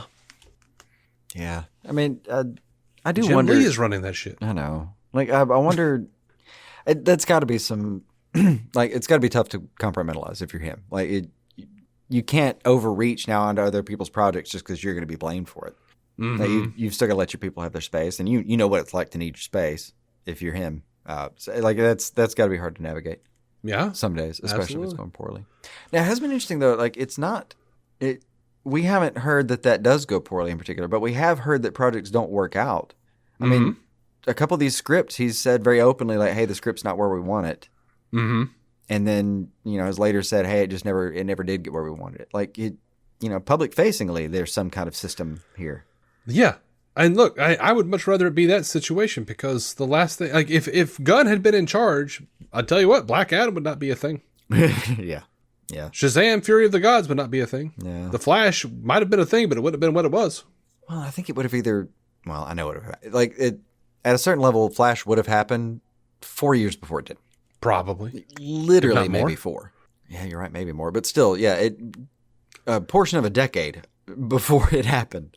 And I bet you they wouldn't have had all those fucking writers tacked on there. God, they'd be like, no. nope, we're going to flush this and we're going to start all over again. Yeah, absolutely not. But I think, like, the way Gunn does things, it fucking writing by committee. I don't know. It got sent through so many people. I mean, there's probably $1.5 million just in buying the scripts from people, just in buying treatments from people. Christ, yeah. At like $102,000 a pop. Just not contracts, just the check out the door. But yeah, like I think with him, his style seems to be a little more like if it's not ready to go, it may not happen. You know, we're gonna, if it's ready to go, let's get it done. Let's get it out the door. You know, let's keep it moving. But if it's not ready, we bench it. But I guess that keeps it moving either way. Like he likes to decide positively about negative outcomes, I guess. We are definitely not doing that. Bounce. All right. Yeah. Which I'd love to know, what the exact rules are as far as, because like there's been, some kerfuffle. The guy that I think his name is Matt Tomlinson or something like that, Tomlin, who co-wrote The Batman with Matt Reeves. And he's talked about like, oh yeah, like, I was doing this, I was paid, I was doing the Batman script, and Matt told me, hey, we're far enough along in this that you will probably not be able to get credit on this movie. And he, sure enough, he didn't get any screenwriting credit for it. He will on the second one. Like he got the call for the sequel and he was like, hey, let's do this, all the way this time. But at the same time, I'm like, and yet over here on The Flash, we've got fucking writers from the damn 40s movie serials over here. Like, what the fuck are we doing? It's like people are just built in. Movie has been in production for like 20 years, and like every motherfucker's got. It's just really annoying. I don't know. Like, how does that work? My instinct is that it's going to be like a legal thing. Like, well, I mean, I know it's that, but like, well, sure. What he means is like, hey, I know you're doing that in time, but we can't put your name through the giant process that it has to do to get on screen with the other names that have already been through the giant process. Because they have all these agreements about like, it was written by so-and-so, or it's like written by, screenplay, story teleplay, by, yeah. Story by, teleplay. Yeah. They all have different credits. And then if the names are listed on the same line, that means one thing. Is it an and, like an ampersand in the middle? That means one thing. And means another. Separate line at the bottom means another. Separate line on another credit means another. Mm-hmm. All of those are different things with different pieces of contracts, and it's apparently I love this. You'll see like written by, and it'll say so and so and blah blah blah, and then there'll be an ampersand between, and then it'll say so and so and blah blah blah, another ampersand. I've described 4 different lines vertically now, right? Mm-hmm. And then another 5th line with 2, like 6 writers. What that means though is it went through a batch of 2 people who wrote a draft of the movie by themselves in one grouping. And they didn't necessarily have to be sitting there on the same keyboard doing this like NCIS style or some shit. But they're working in the room, that they're a project together. They do that. Well, the ampersand means it went off and X% of the script must have changed for it to get to the ampersand level. Like there's, I forget how that works exactly, but there is like a percentage of the script. And if that changes, it changes this about the actual, what it categorized that as. That's got to be, I mean, that's incredibly, all that's bullshit. All that's a lot. Which sucks if you're that guy, is to be told, I'm sorry, you can't get any credit because we can't put you through the process to see if the other people's credit matches exactly. So you don't get any at all, actually? Yeah. That can't be the outcome you meant. Like, yeah. But yeah, again, I there's a bunch of bullshit mechanisms involved, but I have no idea how it really works that you can tell somebody like, nah, just thanks though. But we can't type your name. Man. Yeah, I just kind of curious on how that exactly works. Speaking with the new rock stars, Gunn said Darkseid will not be the big bad of the DCU. This version of Salvation is not going to be training grounds for Darkseid or the Parademons. That was one of the possibilities. Yeah. And he went on. He said using Darkseid as the big bad now is not necessarily the thing, because for a lot of reasons. And then he was like, I'll tell you more than what you thought I was going to tell you. He's like, Zack did it so cool in his way, and because of Thanos and Marvel. I love that he prefaced this was like, no, real tea. Listen, so yeah, here's why for reals, we're not doing that, which is fine. And he also pointed out that we'll be seeing New Gods shit in the Mr. Miracle animated show. And he even said that he had the first script on his desk for that and hasn't read it yet. And he's like, I hear it's great. I haven't gotten to it yet. Yeah. I genuinely believe he's like, it's based off this. It's probably great. We'll get to it when I have to. Like, got other stuff. He did he did say that Flag's intention is that metahuman villains are going to be going to Salvation. Now, that makes me think that it's going to get out of Flag's hands and other things are going to happen. Or he's going to move what he thinks is a villain. Right. But, on Threads, he has recently said that Flag does not hate metahumans. He's scared of them. He had his back broken by a metahuman. Like, he's seen the metahuman threat increased, exponentially over the last 2 projects, DCU projects, essentially. So, like, he's afraid of the metahumans, and he wants to get the bad ones to Salvation and out of our hair. So it's not like a total villain turn, even if it is.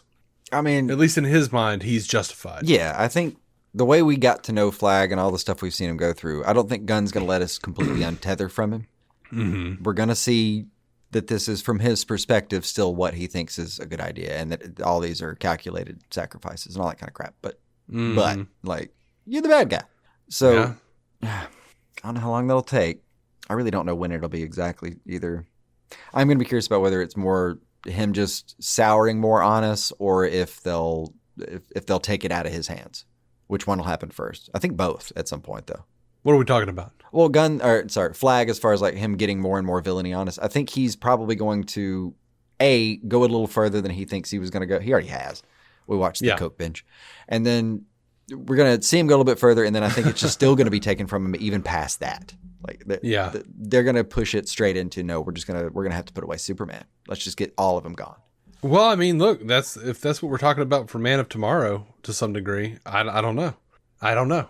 Some version of that is there. What would be funny is if the notion becomes like, oh shit, if someone finally like clues in and goes, Lex is so smart, he's a metahuman. Yeah. Gunn did say Salvation is in another universe. It is not a different planet. You cannot get in a spaceship and just go to Salvation in our universe. You have to go through a dimensional doorway and go to another universe. Straight up a different energy field. Different dimension entirely. Yeah. So, the different dimension doesn't change the dark sidiness of it all. One of the nice things about Darkseid is he can be in several. He is, as they say. Right. But he can traverse multiverses. Yeah, he's a whack-a-mole almost. But let me ask you this. Is there a part of you, and I hate to sound like, I hate being in the position of saying this out loud, but I'm going to. Oh, God. Because it's one of those things where I feel like I'm going to be like, yeah, I know Gunn's saying that, but I don't think so, because that's what I'm going to say. But there's no version of events where he doesn't eventually have to get to Darkseid. I think it's physically impossible to play in the DC universe without involving him eventually. Yeah, eventually. I just don't want it to make it sound like, yeah, no, he's going to use him anyway. But yeah, you have to crawl in his direction at some point. I think at this point, at some point you do. And I think what you're looking at is, I'm not going to touch this right now because it's still too close. Yeah. It is still too close to Zack Snyder's Justice League.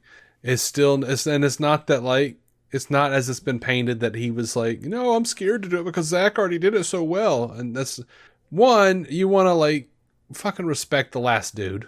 But also, I mean, we just saw it. We just saw this. Well, and he points out that with Thanos too. That is the major point he's making. With Thanos too, we just did a Darkseid. Like, literally one was named that. Mm-hmm. And then the other one made $2 billion in one weekend. So, like, can we? No. Yeah. Now, in one interview, he does say that Salvation does go significantly further than Lanterns, like we said before.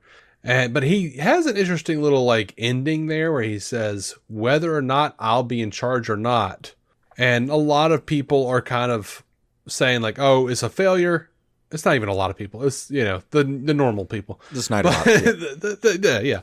But they're, it's like, oh, well, it failed. He knows he's on his way out. And, but also the way the headlines across the multiverse of bad faith news. I'm just going to, can we start calling them the graceless ones, maybe? Yeah, well, I like to reserve that for a specific graceless one. That's my point.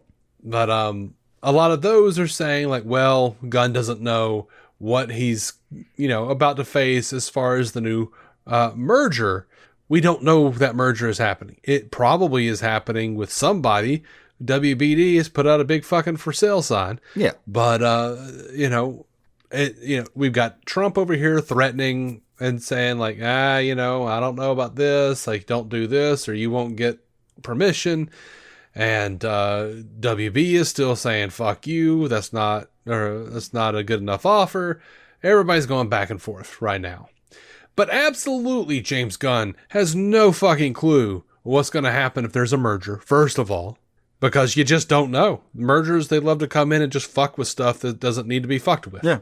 And to be clear, there's some stuff you can put in, and I'm sure there's plenty of stuff in a contract like this. There's, like, here's my super stupid knowledge of it, is like, yeah, there's plenty of stuff you can build in to protect yourself.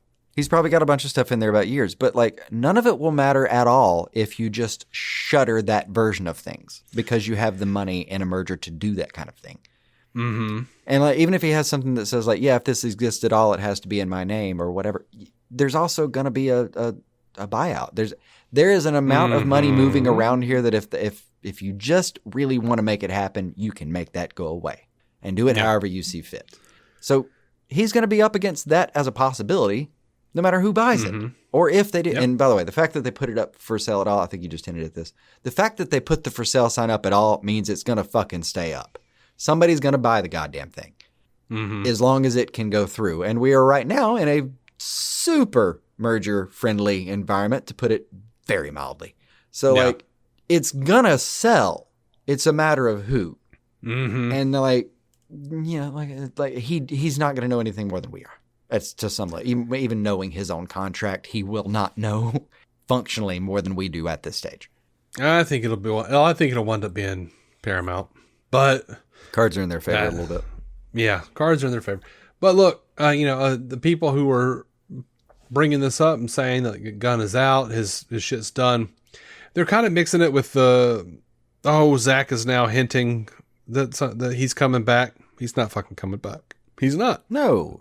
He's lost some of the cachet. It would turn off a huge portion of the brand to do it. Even the people who liked it, it would turn some of them off. It would be the worst marketing move you could possibly come up with.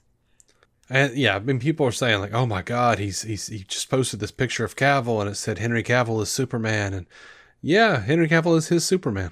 Yeah, he's posting photography, and people are mad at Zack Snyder for like fanning the flames for his fandom. And I'm like, this motherfucker is allowed to post his own photography of anything that he's doing. And he knows that if anything is going to get him more followers, it will be posting that shit.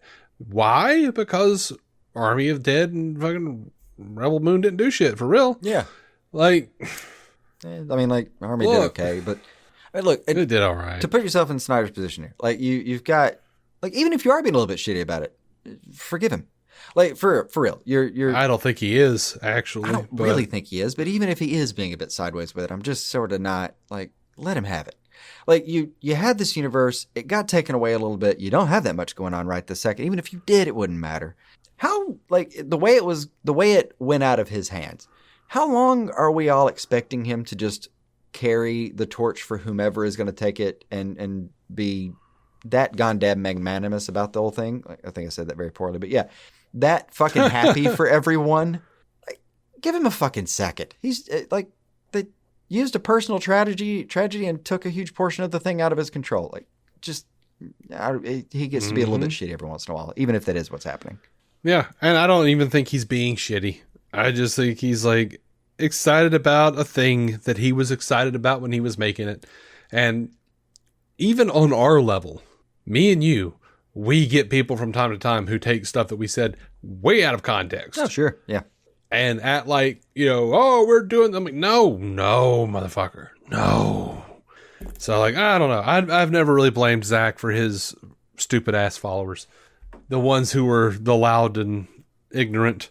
But look, a lot of these people are also bringing up the fact that Mike DeLuca and Pamela Abdy just got their contracts renewed, but Gunn didn't. James Gunn's contract is not up until next year. So he's not going to get like a contract renewal right now. No. That doesn't mean jack shit, y'all. No, it's just not time.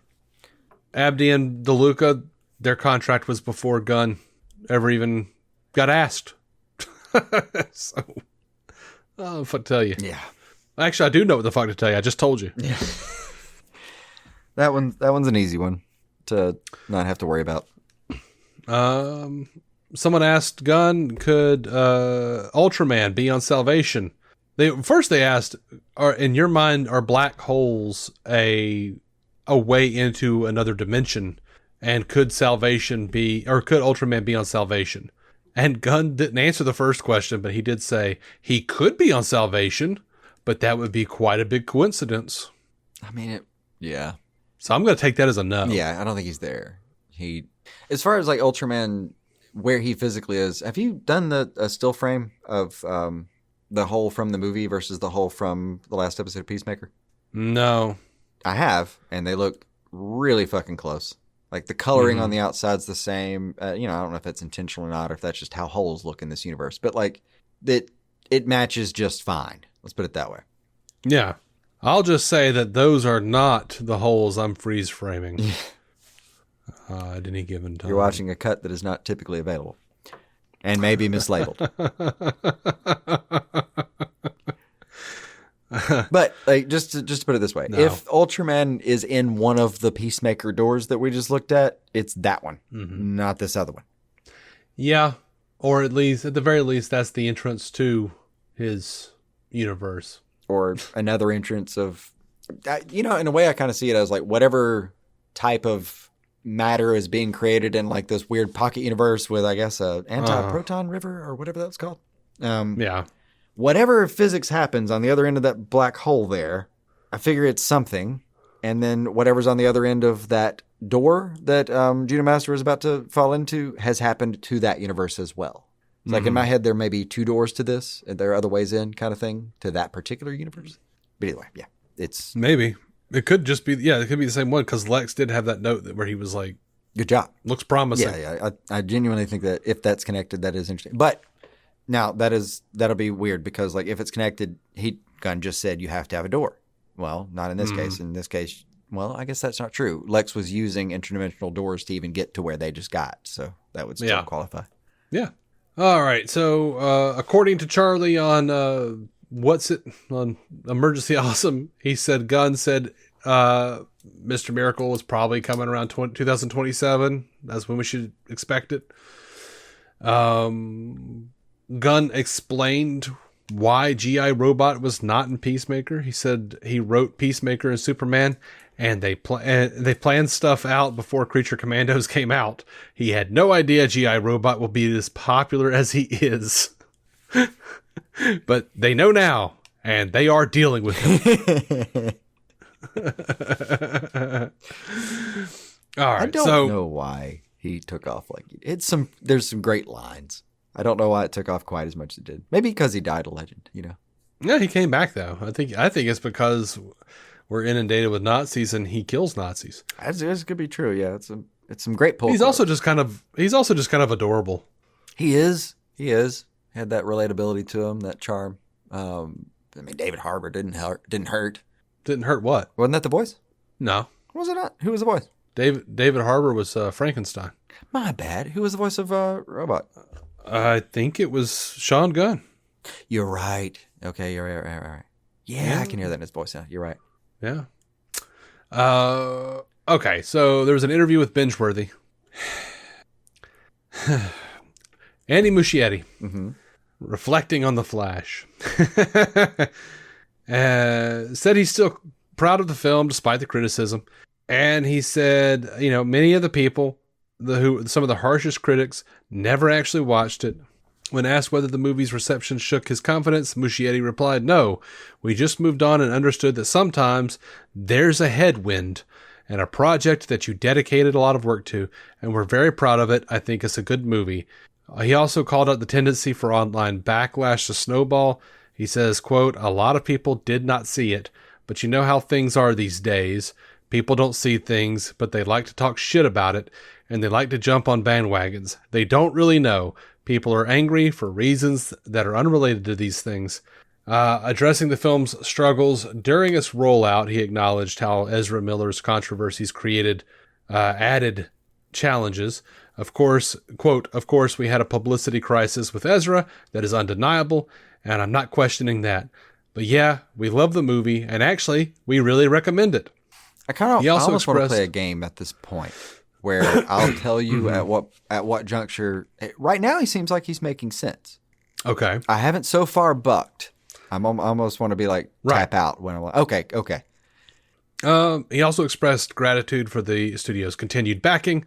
"This may seem immaterial now, but we also had so much support from the studio, really at a point where they could have been like, backing out because of all the issues we were having with publicity. And they went all in, and we all went all in. And again, we love the movie. We gave it our blood, sweat, and tears all the way to the end. And I watched it like a week ago and loved it again." And because of this, some older stuff is coming up where he's talking about, like that's not a people bad set of pull quotes though. People, okay. So because of all that, other comments are coming up though, where he's talking about like, well, people just don't care about the Flash. And then other stuff I've seen resurfacing about how women don't like the Flash and they're to blame. And, but of course, if you actually look at what he was saying, he was talking about, the 4 quadrants, which women are a part of. Right. So that was taken out of context. So I don't think anything he's saying necessarily is terrible. Well, but the newer pull quotes just there, that all sounds fine on paper. The older ones, I was wondering about this because I've seen those bouncing around, and you talked a little bit about them, but like, yeah, those older ones sound way shittier. They sound way shittier, but I think like in context of all of it together, and look, my honest opinion on this is that Andy just needs to shut the fuck up about the Flash. That would be a great call, yeah. And I know that sounds super fucking harsh, but here's why I think it's important. He's already come out and said that people don't care about the Flash, and that's why it did poorly. He came out and said women don't care about the Flash, and that was, spun poorly by bad faith fucks.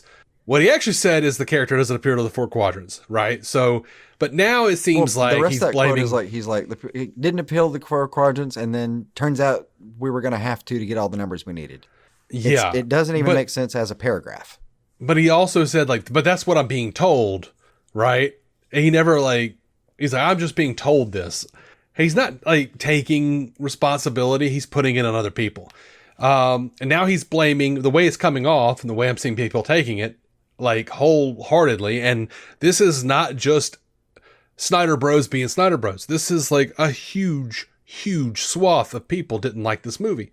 So now the way it's being taken is he's blaming bandwagoners and internet culture. And yes, he's at least putting some blame on the issues with Ezra. Kudos for that. But he's very obviously not talking about the biggest problem, which was that The Flash was not a good movie. And I don't think that The Flash deserves the universal, barrage of, hyperbolic hate that it gets. I didn't like it, but I don't hate it. Yeah, we were, most in between, like we so often are. But yeah. So where I'm with him is, he's absolutely right. A lot of people hated the movie. They never watched it. Mm-hmm. He's got solid points there. And yes, the backlash about that movie and even the pre-bombing and the mid-bombing and the post-bombing and the still bombing is pretty bad. But he's got valid points there. And yeah, the PR stuff with Ezra over the years was bad. And he doesn't even get into what I would also just say, hey, the main problem is we lost a ton of hype over 5 years of retooling. But then I feel like he hasn't brought that up because he was part of the problem of the 5 years. Maybe toward the end of it. But I don't want anyone to blame them. If you're gonna, he was coming in cleaning up a lot. So point being though, he's got decent points there. But yeah, you're right. In the context though in the context of just he has never taken responsibility for making some very shitty decisions. Yeah. And look, most people at the very least seem to not like it. The movie had glaring seams. It had some really bad CGI. Not all of it was bad.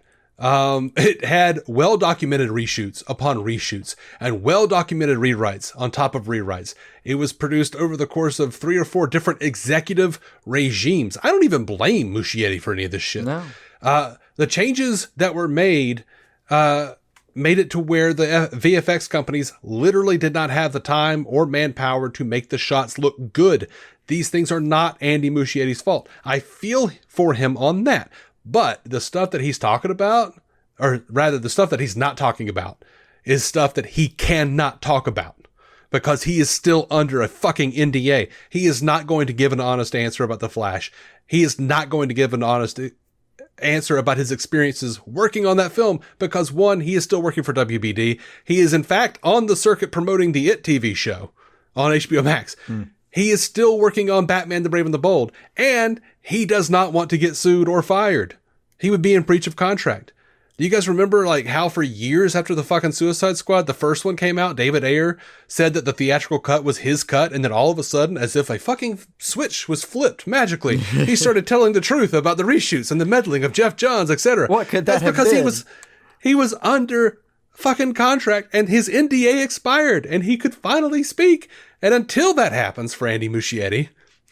Now, granted, most of the people that would be hurt by his vocalizations are not there because it was kind of a previous regime's, CEOs. But like, I mean, enough will still be there. But yeah, like the company itself isn't going to let you build that kind of bad brand into what they're like. He's still under a lot of stuff. That's why I say until the NDA expires, if Andy Muschietti wants people to stop talking about The Flash, if he wants to retain some level of credibility and hope to build up goodwill for the brave and the bold, he needs to shut the fuck up about The Flash, respectfully. Yeah. He cannot talk about it in any way that does not sound delusional or like he's blaming other people for what has fairly or unfairly been perceived as his shortcoming. He's making it worse. Well, now, I do feel like this is the other strategy that some people use, I feel like, because that does sound, I think you've got the math right. He's fucked. The other option is to just completely martyr yourself, right? Just put all that to the side, say, look, I'm sorry, I feel like we made a thing, and then see if you can, do that apology so confidently that your brand can carry through, right? Mm-hmm. That you can be like, there were some problems, but like Andy completely took responsibility for that. And then later you get to play the hero even more, right? When the NDA is done and you can say, hey, guess what? I fell on the sword about some stuff too. I feel like a lot of people do that. Mm-hmm. I don't think he ever had that option. Yeah. I think I don't think he necessarily had that in him. He's in a bad place because if he falls on the sword, then people are going to be like, then why should we watch a fucking Batman movie with you? And he's got to do like a mea culpa. And I've learned a lot, And, fucking, if you look at the movie, if you actually do watch the movie, because I think a lot of people didn't watch it. I still see people on threads who are like, I finally watched The Flash, and what the fuck? Or like, I finally watched The Flash. It wasn't as bad. But, I very often see, I finally watched The Flash. That movie was trash, except for the Batman bits. Yeah. I see, repost of his gif of him somewhere in the movie and like, this is the part that worked for me. Yeah, okay, no kidding. Yeah. It's always like the Michael Keaton Batman stuff. The Ben Affleck Batman stuff is just like, oh, God, what were you doing, y'all? Yeah. And I don't think any of that shit is his fault. I really don't. No, the part that I think we've said this over and over again, it was there's plenty that he's going to be at fault at. But I do think he did a sincere job at doing the best he could with a really bad situation. Yeah. It was there's no version of Vince here where I wouldn't want to hold his hand and be like, man, I see what you went through. Like, it just sucked. Uh-huh. I can't imagine a series of events where I also wouldn't want to turn to him and be like, but you see what you did wrong, right? I think there's going to be a few of these in here. But yeah, you're right. He can't articulate what exactly he did wrong and make us feel confident about what he has to do going forward. How much would you like it, though, if someone did this? I've never seen it. If someone just said, like, the first time they get asked about something, just straight up said, on December 12th, 2028, my NDA is up. On December 13th, ask me that question again. Until then, I don't think we should waste our time on it. Uh-huh. Strong fucking answer at a Comic-Con, if you ask me. Yeah, absolutely. Absolutely. All right. In a new interview with Boba Talks, DC Studios co-CEO James Gunn directly addressed the possibility of Constantine 2. He says, I've discussed it on and off. I've discussed it with Keanu. I can't say his name. I mean, I think that's a great group of guys. I like all those people a lot. I think they are talented. I have not read any script yet. So I've seen that. I feel like that has been misconstrued. Like, people have kind of been like, James Gunn is Colin, Keanu Reeves, a liar.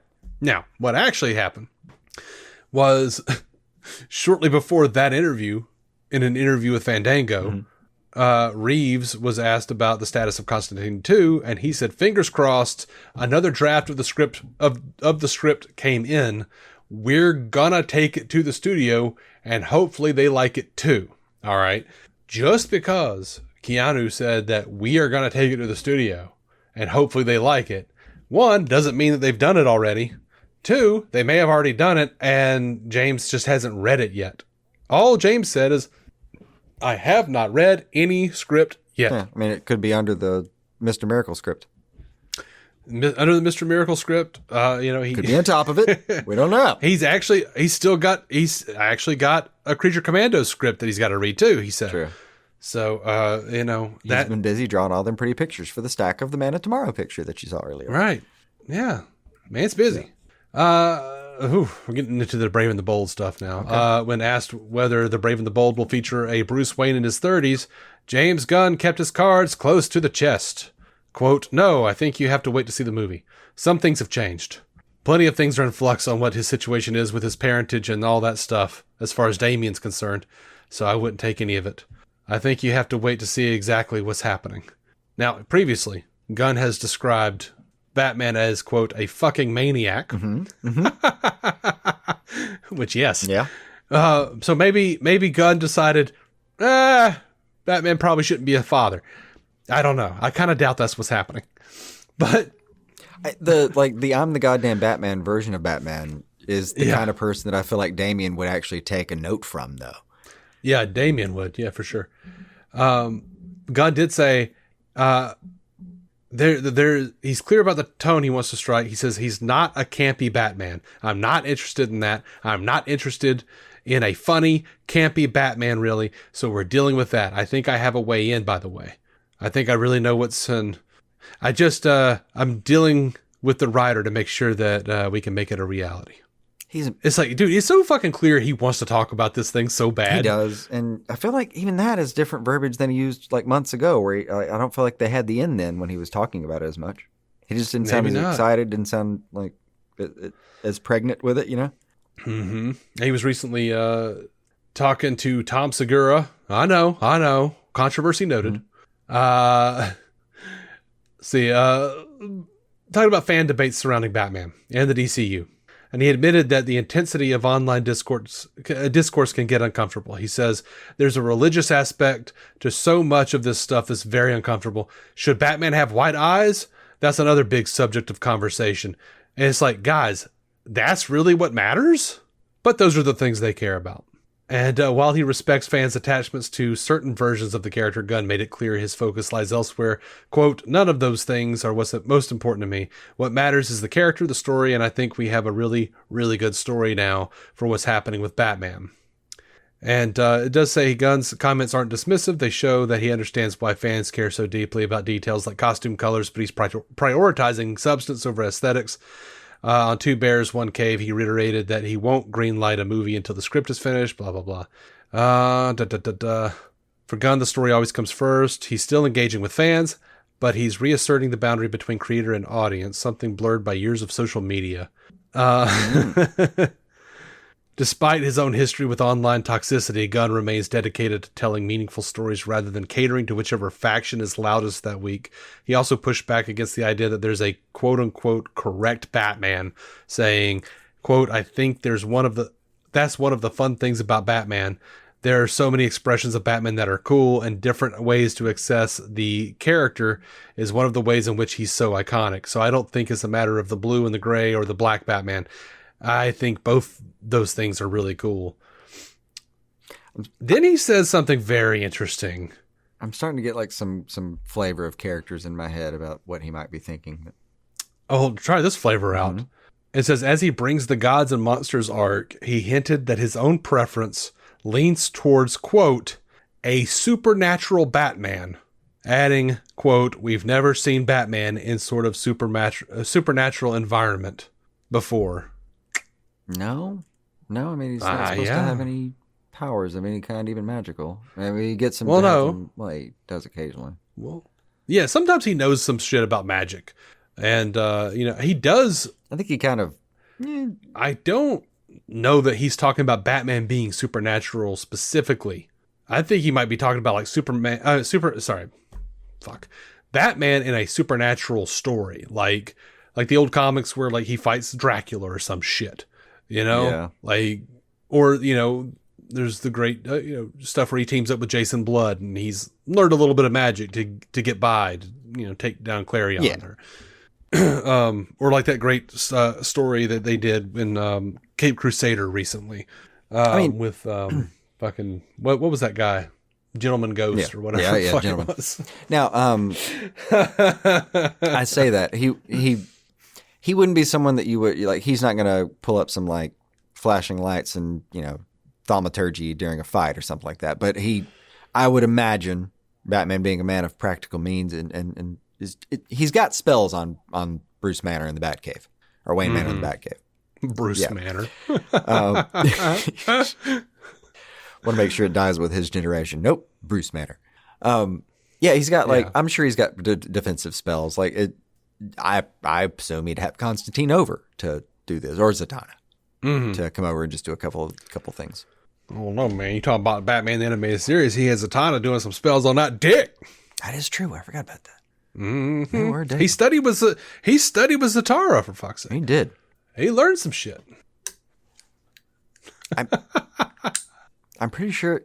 Yeah, she can teach people in regular English. She doesn't have to teach them in backwards English. Right. It's just that the way she does it, if she says it backwards, it's even more powerful. Isn't that kind of one of the? Right. Yeah, well, I don't know. On the fence, I think. If she's doing spells on the dick, does she have to do reverse cowgirl? No.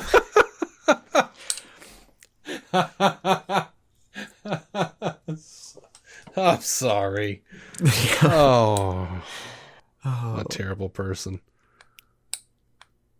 That was always such a great episode, but always so creepy. Like when when Zatanna starts to walk away and he looks back at Bruce and Zatanna and goes, "Good night, children." Like, yeah, I don't. That's an odd vibe. You know what they about to do? That's an odd vibe. Oh, come on. I've never quite. He gonna make that dick disappear. Yeah, I've never quite been able to get there with that comfort level myself. It seems to. Well, I should hope not. Your daughter's very young. Yeah. I don't even mean like in practice. I mean just even like scenes with something like that with that kind of comfort level are a little cringy for me. I understand that. Yeah. That may be maybe just where I'm from, how I'm built kind of thing though. Yeah. All right, so his Batman, though, just throwing a couple names out there, I'm just getting this idea that maybe there's like a 10%-ish, Gary Busey-ish kind of aspect or feel to it. Maybe maybe a Nick Cage from Face Off kind of feel. Like just a little bit of raw crazy is what I'm looking for here. Now, just with Batman in general? Yeah, with his Batman that he's conceiving here. Yeah, maybe.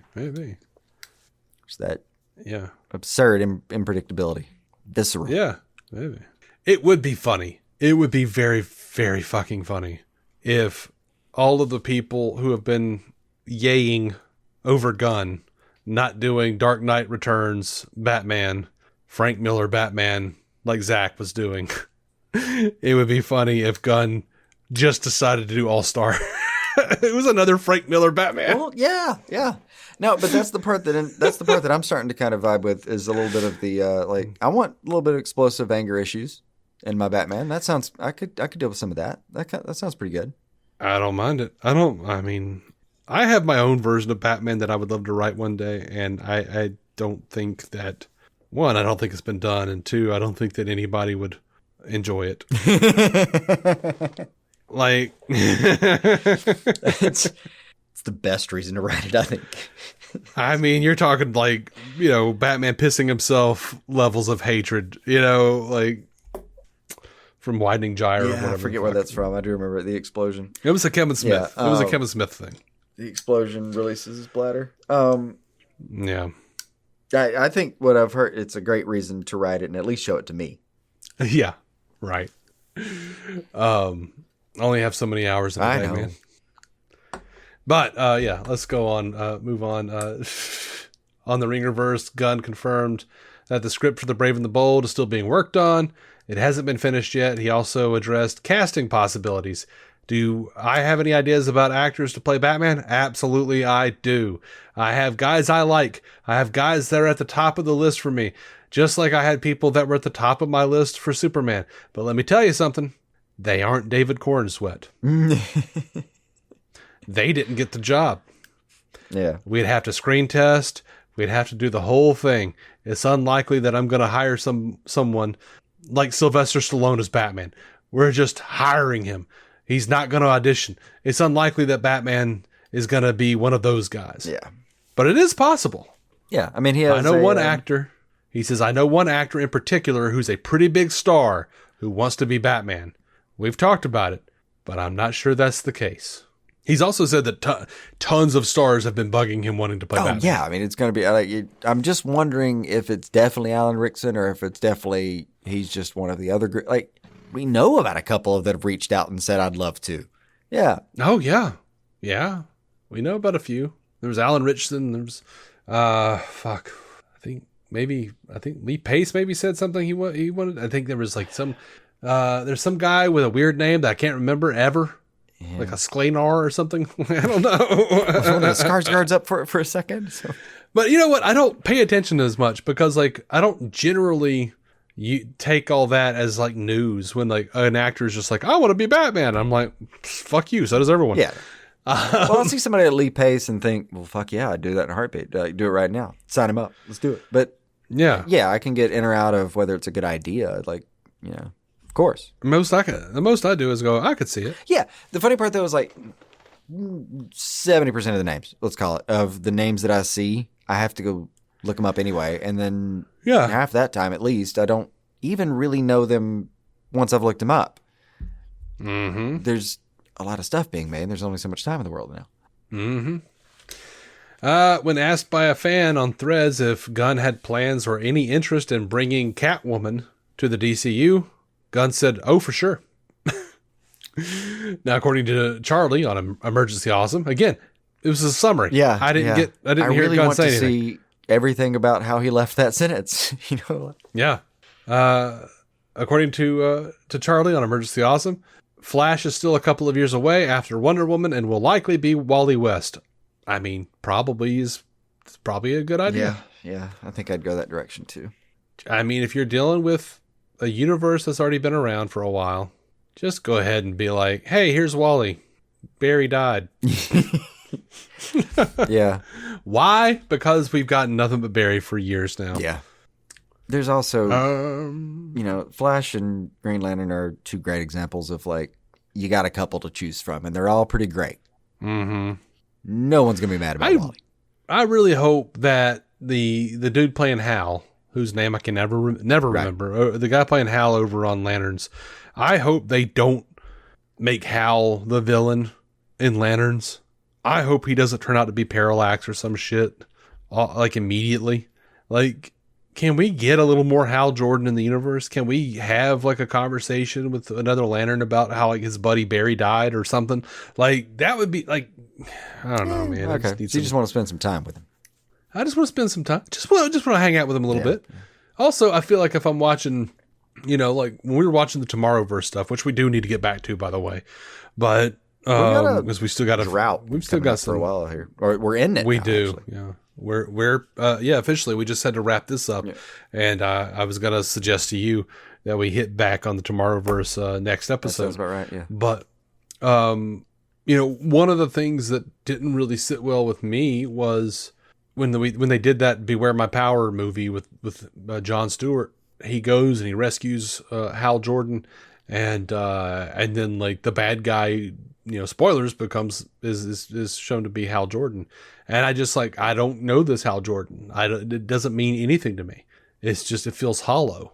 So, but well, yeah, I think everybody expects Hal Jordan to be the bad guy, the secret bad guy in Lanterns. So I really hope they don't do it. Yeah, that's fair. Well, as you say it though, like that big reveal only works if you already cared who Hal Jordan is. And then Mm-hmm. Whether you're super excited about seeing him this way is kind of probably less than a coin toss. Like, you probably are not. Mm-hmm. So it may just be, that may be a bad direction to start from. Yeah. Yeah. I deeply hope that they don't go that way for a while. And it would be even better if they never go that way. Yeah, but I get why everyone's thinking it though. Like, you bring in multiples, you know, especially Well, is Kyle Rayner in this yet? I can't remember. No, I don't think so. Not that I know of. Okay, but we know that guy is in the Lantern show. Yeah. Dude, wouldn't it be fucking dope? You know, because in the comics you had guy like fuck off from the Green Lantern Corps, and he got his like yellow ring, and he became warrior. Would it be cool if they did like a twist where it was like the bad guy was Guy, and instead of the yellow ring, he just became Parallax, like just to put the fucking twist on it? I mean, yeah, that would be good. I'd like Guy to turn out to just, well, it'd be fun to have Guy turn out to be the bad guy in general, just because the big reveal would be that he's actually relatively competent. Mm-hmm.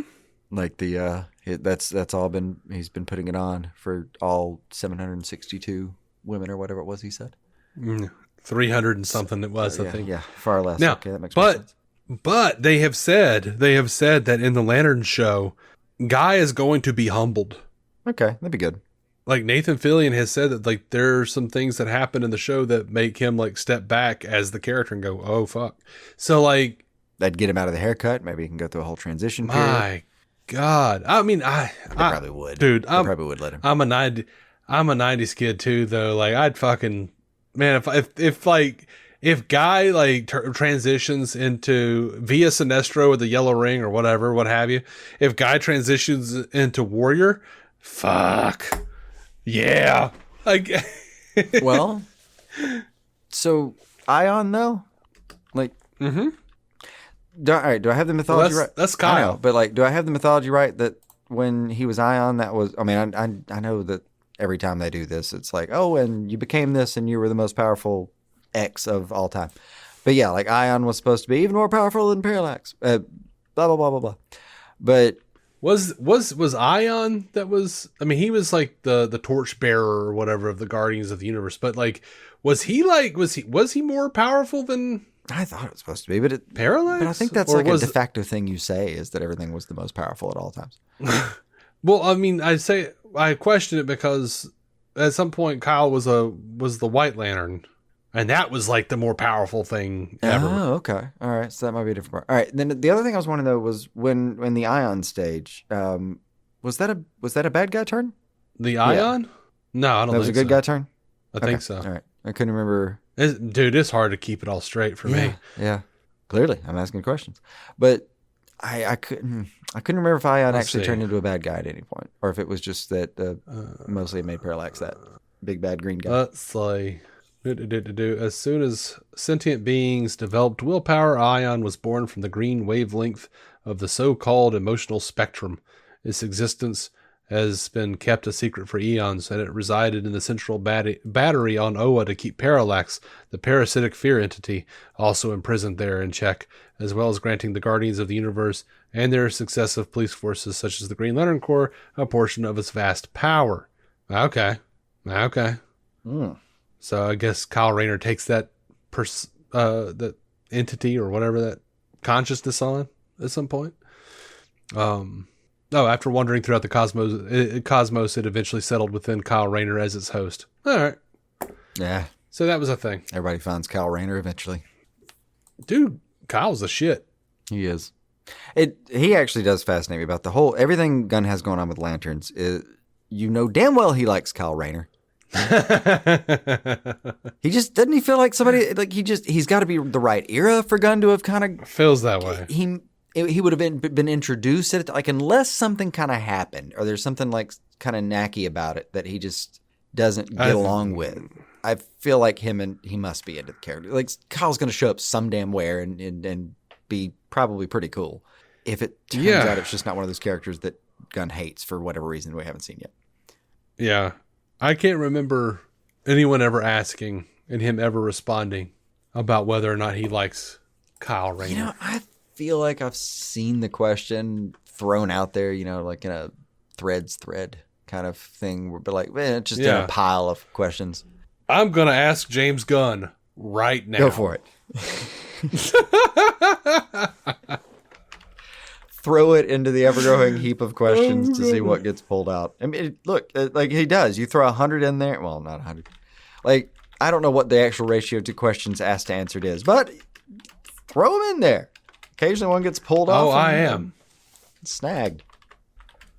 He answered me about something the other day, about the last Peacemaker episode.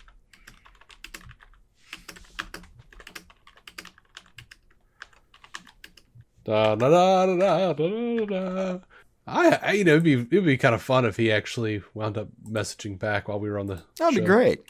while we were recording. That'd be great. What I definitely would rather do, because it would be funnier even still, is go ahead and wrap up the show 45 seconds before he answers. Oh, God. Oh, let's see. That'll work. Mm-hmm.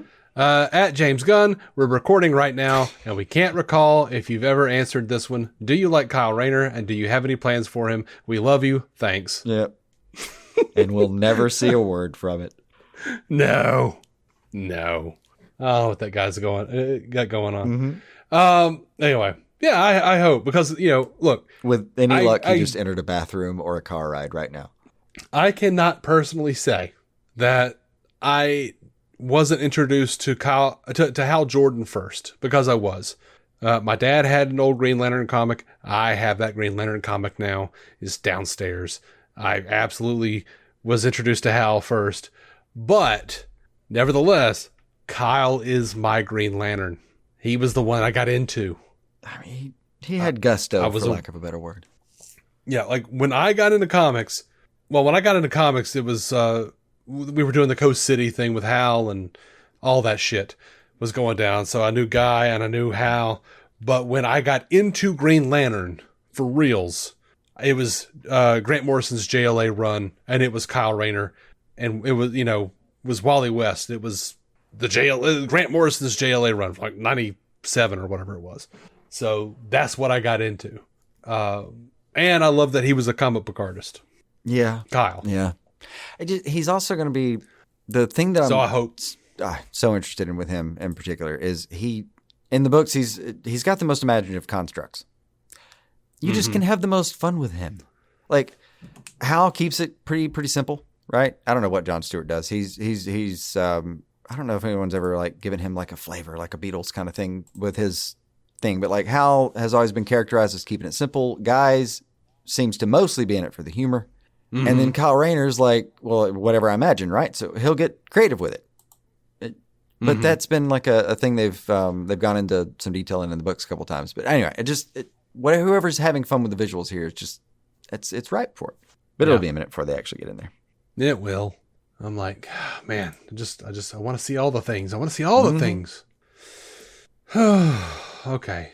Speaking with Deadline in September, Gunn offered a small but promising update on the Authority, hinting that progress is being made behind the scenes. Quote, "There's someone who is a really good creator who talked to me the other day."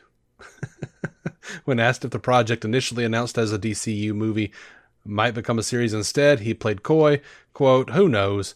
I'm probably not going to do certain movies with characters who audiences don't know. It's harder to get people in the theater for that kind of thing." He's absolutely right. Yeah. In an interview with Boba Talks, he says, you can say that he was asked about the Arkham Asylum series, if there's any hope for it. He's like, well, hope, sure, but that isn't something that's being developed by anyone right now. It just didn't work. Yeah. I think all he means by that is like, we know the idea exists, and if we happen to somehow come back around to that, I guess, okay. But like, yeah, go ahead and rule that one out. But I think that really, yeah. I mean, that is one of the nice things about watching him work, though, is like, for him, that's active. He doesn't mean he's going to put it to the side and see for the most part. He means actively, no, not doing that. Go. Man has budgets. Right. I forgot to send you a thing, a trailer. You may have already seen it. They put out a trailer for this Bat Fam show that's on No, I have not seen that. on Amazon. Do you remember the Merry Little Batman? I do, and every year I've forgotten to watch it. It's the same thing. I can tell. Yeah. Yeah, it's like a show version of this. I don't understand what I'm looking at. It's like Batman with a beard, and Damian's there, and Volcana, and what's funny is that they've got Ra's al Ghul living with them as like Grandpa Ra's.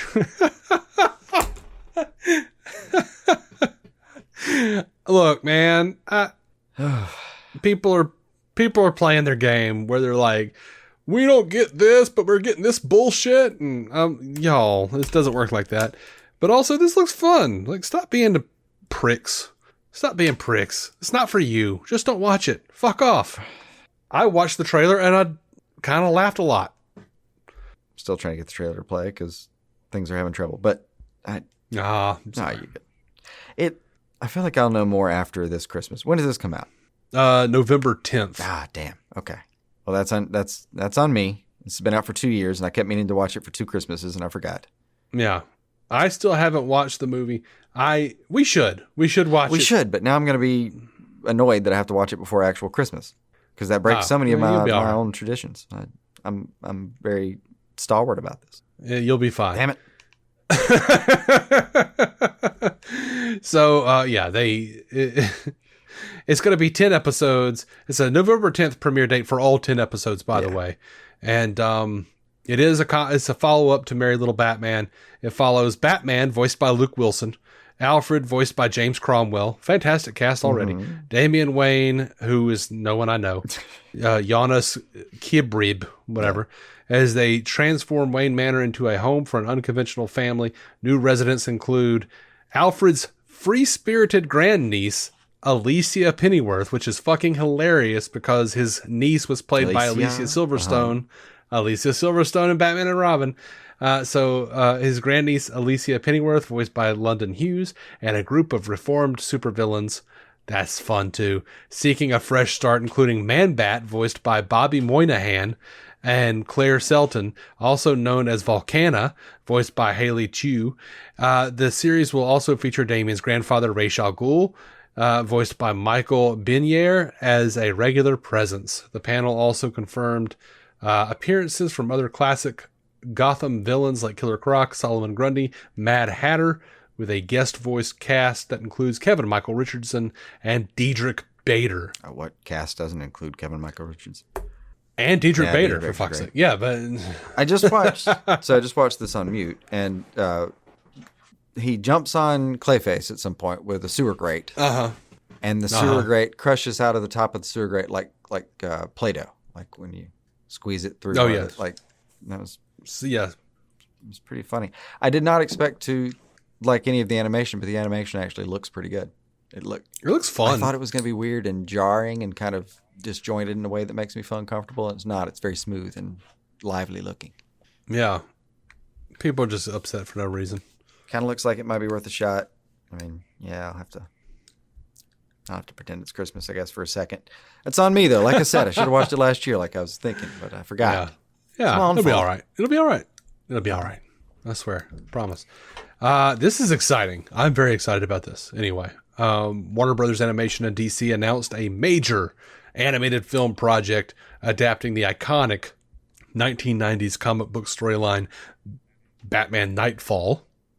The epic story will be told across a multi-part film series. The first movie, titled Batman Nightfall Part 1, Nightfall, is currently in production and is scheduled for a 2026 release.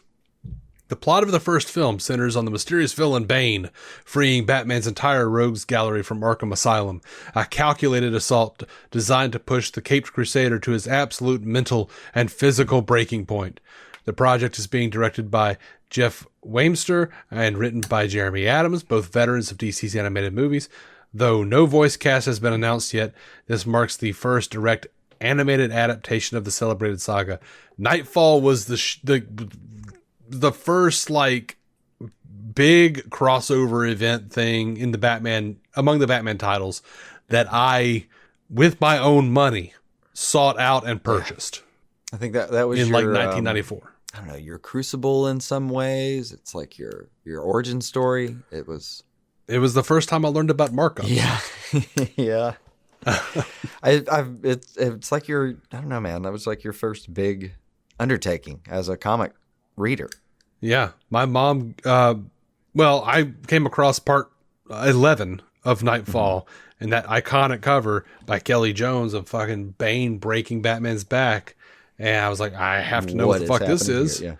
Yeah. So my mom got it for me from Food World, and I read it, and I was like, I have to see the rest of this. And, I got birthday money, and I went to the comic book shop, Capital City Comic Shops in Montgomery, Alabama. It's no longer called that, but that guy is still around, and he's still a fucking kid. He's still around? Still very unpleasant. But yeah, man, I went in there and he gathered all the expensive titles up for me and made sure I paid for it. Threw them at me. But like a peasant. Yeah. And Threw the last one on the floor. Excited, pick it up, child. Excitedly remember going to the Food World and picking up the subsequent issues. And you learned about waiting and pull lists, and I found out who Jason Todd was. I found out that was the line where I found out who Dick Grayson was. Like, I knew he was Robin at some point, but then like when they introduced him as Nightwing, he just looked like a Native American character. Yeah, they did. His styling was strange out of the gate, man. And for a while. And so I didn't know who that was until later on, and I was like, oh, it's Dick. Yeah. It's Dick. Like, after Bruce's back was broken, and they, were like, yeah, you can be all right. Yeah, Jean-Paul was a bad idea, but maybe make you Batman. Yeah. But yeah, there's like a great bit where he was like, I don't know why you didn't pick me or whatever. And I'm like, why the fuck would he pick you? You're just some random Indian guy. I didn't know the term Native American back then. But I was like, oh, okay. I got it. This makes more sense now. I didn't know Dick was all grown up. I was like, I don't know why Robin is named Tim. Who the fuck is Jason Todd? Yeah. I don't know anything. See, I'm excited. I'm excited about Nightfall. It's funny. I forget about Jean-Luc almost entirely when I think about the Nightfall series. Like, there's so much happening with the villains on that. Jean-Paul? Yeah, sorry. Like, Jean-Luc would be great. There is so much happening with the villains, though, that I borderline forget there's even a false hero running around that place at the time. Yeah.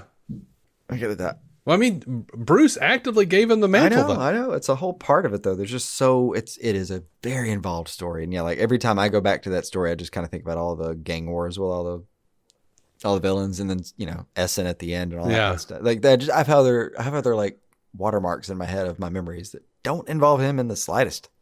Until I really dig back into the memories. What are you talking about, Sarah Essen? Yeah. Oh, that was. I'm thinking of No Man's Land. Oh my god. Yeah. There you go. That explains a lot of that. Yeah. Definitely explains that entirely. Yeah. Yeah, Nightfall, I just go back to Bane. I still don't really think about that guy, though. Yeah. I really just go back to the Bane. A lot about taking him out part of that story, really. And then the weird science part at the end. Oh, some of that wasn't weird science. Like, it's kind of weird science. Yeah, it was like he was, I can't remember her name. His doctor, though, Bruce's doctor, accidentally healed him because she fell in love with him, and she accidentally healed his spine somehow. Yeah. I don't remember exactly how that all happened. I remember she healed it enough, and then he went and like dressed up as like a bat spirit or something and learned how to fight again from Lady Shiva. So my memory of this is roughly that you've described it to me kind of pretty much like that long ago. That feels real familiar. Yeah. And then kind of basically said, the end is like the first, you kind of said like the first part's great and the end kind of just, and then basically described that. Yeah. And then I went and read it, and it's basically, I think you pretty much have it right from what little I remember now. And then, like that part of the story just gets odd. I don't remember much about it. Yeah. Now, what's interesting is a lot of people are calling this a trilogy, but we don't know because Nightfall, there's a Nightfall, Night's Quest, and Night's End. And that's how they broke it up. But I'm really hoping that they incorporate Vengeance of Bane, because there is a Vengeance of Bane that kicks off Nightfall that's not technically like officially part of the Nightfall line. But then it also like they did a Vengeance of Bane part 2 where like Bane is in prison and he's all fat and shit because, you know, he's had the venom taken away from him and his muscles have just like turned to fucking mush. And like no one fucking respects him at all. Like people are treating him like shit. Yeah. And then like he's just like, I'm not putting up with this bullshit. And he fucking winds up like killing some dude and being thrown into solitary so that he can like have fucking Rat Master or who the fuck he was called send his rats in with like extra proteins. Extra proteins. So he's in solitary like getting protein and stuff. And when they come back like a year later or whatever, he is just jacked the fuck up. Back to his old self. And he's you know, he's kicked the habit. He had to go through all the horrible withdrawal. And then he like built his body back up. It was badass. And at the end, he has an altercation with Bruce, and they kind of leave on like uneasy terms. Like, all right, well, fucking keep your nose clean, asshole. You know, that would be great for them to include all of that, because in that way it did have a great ending. It was just like the Batman titles when John Paul was Batman. It was just like it already got kind of bad when he like kicked Harold the Hunchback, and I do wonder if they'll bring him in. That's some weird fucking ableist shit. But I mean, he's been kind of recently in the Batman comics. Do you know Harold? No. He was grabbed by some. Okay, so there was a guy. He was like a hunchback, but he's a mute, but he's like a genius, and he's a technological genius. And he could build all this shit. And I can't remember who employed him originally, but he was employed by some bad guy. And then Batman, he felt guilty because he didn't want to hurt Batman or whatever. So he winds up helping Batman. And to reward him, Batman like fucking doesn't take him to jail. He like fucking takes him back to the cave and lets him live in the cave and build shit for him. So for a while in the comics, Batman had this like hunchback mute that's living in the cave building shit. And then when No Man's Land happens, well, when Nightfall happens, Jean Paul like kicks Harold out of the Bat Cave because he's designing all of his own shit with like the fucking the system or whatever he's got, that cult shit that makes him Azrael. But then like No Man, I think they got him back, and then No Man's Land happened, and like Harold was like wandering the streets, and another villain took him in and forced him to make shit to hurt Batman, and I don't remember what all happened. I think he was killed at some point, but then he was brought back. It was, you know, comic book characters, man. Yeah. I don't know. Yeah, death means nothing. But I do wonder though how if they'll even bother with Harold. It's been a while, like 7-8 years ago. I feel like there was a series I was reading at the time that I feel like was contemporary or not, like was present day. I mean, and it had a mechanic. He had a mechanic in the Bat basement. But like, I don't remember his name. I don't remember there being any weird ableist stuff going on. Yeah. But there was a guy doing that role, like working on the car. So maybe in some capacity he has been moved around a little already. I just don't remember what the fuck that was attached to now. It seems like, I think there was some kind of a thing where like one of the reasons that he was working for a bad guy in No Man's Land or something was someone offered to quote unquote fix him. Harold Allnut. Man, they really went to town with this character too, because they made him hunchback. They gave him all these awful warts on his face. Like they really went to town on that guy. Yeah. His first appearance was in The Question 33 in 1989. But yeah, I think he wound up getting completely like surgered and something. I don't know. Anyway, that's a long Wikipedia page. We need to wrap up. Over to Batman Cape Crusader. Speaking with the direct Batman Cape Crusader co-showrunner James Tucker, confirmed that the show will finally introduce the Joker, whose presence was teased in the season 1 finale, but fans expecting A familiar version may be in for a surprise. Quote, I think it'll be a new take on the Joker for people who only know of ... If Joker begins with Mark Hamill and Jack Nicholson, this take on the Joker will be very different from them. Yeah. Or for them. But for people who've read comics for a long time, it won't be. I think some people will recognize it and go, oh, I see what they're doing. And other people will go, wow, this is different. But I think it's all Joker. Now, I don't know if you remember, but when they showed the Joker at the beginning, I went, oh, I see what they're doing. Like when they showed at the end of season 1, I went, oh, they're going to do the fucking original version of the Joker, the one that's like deadpan, just completely fucking deadpan serial killer who smiles and laughs uncontrollably. The man who laughs cover kind of thing. Yeah. And I think that's what we're doing. I can dig it. I think it's obvious. It hasn't been traveled yet. I mean, they kind of did it with alternate, well, who wound up being the Joker in Gotham? Jerome's brother. Jerome's brother. Jeremiah. Yeah. God, Jeremiah was the Joker. That was a fun time. I don't think it's as fun as you remember. No, it's actually more fun to remember than to have experienced it. See, that's right. That is how that works. But I'm good with that relationship with it.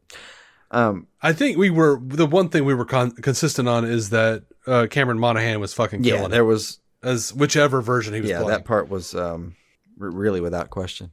But yeah, they went through like 15 different versions of it, but it never quite what you're thinking, like what you're aiming at here. It got close. Yeah. But even then, I think Jeremiah was really just using the quietness as the reveal. It wasn't, mm-hmm. He didn't stay that way. Like once he did not stay once that he way. broke bad, he was kind of obvious about it. Yeah. Yeah, absolutely. Part of me wants to go back and watch Gotham, and another part of me howls into the darkness and screams and begs that I don't. It'll be right one day. Maybe. But if I never get back to it, I'm not going to be like on my deathbed going, fucking Gotham. I meant to go back for that again. I think that'll be it. I mean, honestly, I think if you went back for Gotham without actually finishing Lucifer, I'd have to come over there and like swap out some televisions and hardwire them for you. What are you going to do if I finish Lucifer? Honestly. Record episode 666 with you. That's right. Skipped it. We did skip 666. That's exactly what I'm going to do. I have a precise plan for it. Fair enough. Dude, I've been. They have a complete box set of the DVDs at Walmart. That's kind of killing. They're probably very, but it's on DVD. It's on DVD. I want it all on Blu-ray. I see. So you can see all of Tom Ellis's gorgeous face and posterior in the Netflix seasons. Yeah, I wasn't even thinking about that. I was thinking about all the I don't know, like the angel shit. I'm sure it does look good. They did do some really cool effects on that show. They did. And that's definitely one of those where like I would love to go back and just rewatch Lucifer because I feel like I would enjoy the show a lot more if I didn't have like 17 other fucking shows to watch every week. Probably. The problem was the procedural part of it. The procedural aspect of it, yes. Was very hard to get past eventually, but I will not go back for all of it right now. Like even as a background show, I was a lot. Very shocked that I think I watched all of season 4, whatever the first Netflix season was. I think I watched it all. And I went, oh, I'm not as far behind as I thought, by God. Yeah, I think you may just have the one left to do. But yeah, I think I told you a while back, it was a shame like to not finish what you have left of it, where what you have left is where it finally got good. Like to go through what we went through together. And not have finished up this bit that's actually rewarding. It's madness. Yeah. Well, you know what? We'll see in a couple weeks. We'll see if I can do it. We'll see if I can get through it. Give me some advance time. I got to freaking watch it again. A couple episodes to refresh myself now. Yeah. Just I'll go watch every previously on. Yeah. Yeah. I don't know. I'll keep you up to date. I don't know what's happening. All right. I don't want to promise too much. We're still a little shot of Halloween season too. So I know. It'd be a good time for a 666 episode. But yeah, that's all I've got. That's all I have right now. So, thank you guys so much for listening. Do you have anything else, man? No. I don't want to rush through the ending and just be like, "Fuck you, Jason." If you got something to say, too damn bad. A couple hours in of 2 weeks worth of being off, I think we got it out of our system though. Yeah. Some would say too much out of our system. Right. Yeah. It's like when you bruise your dick getting that last piece of nut out. Of course. Or that joke. That many, if not all, we'll say, was absolutely uncalled for. Yeah. The first unanimous decision in the history of podcasting. Oh, Lord. Thank you guys for listening. We'll be back. Most likely with some Tomorrowverse shit. And until then, keep some DC on your screen. Sorry.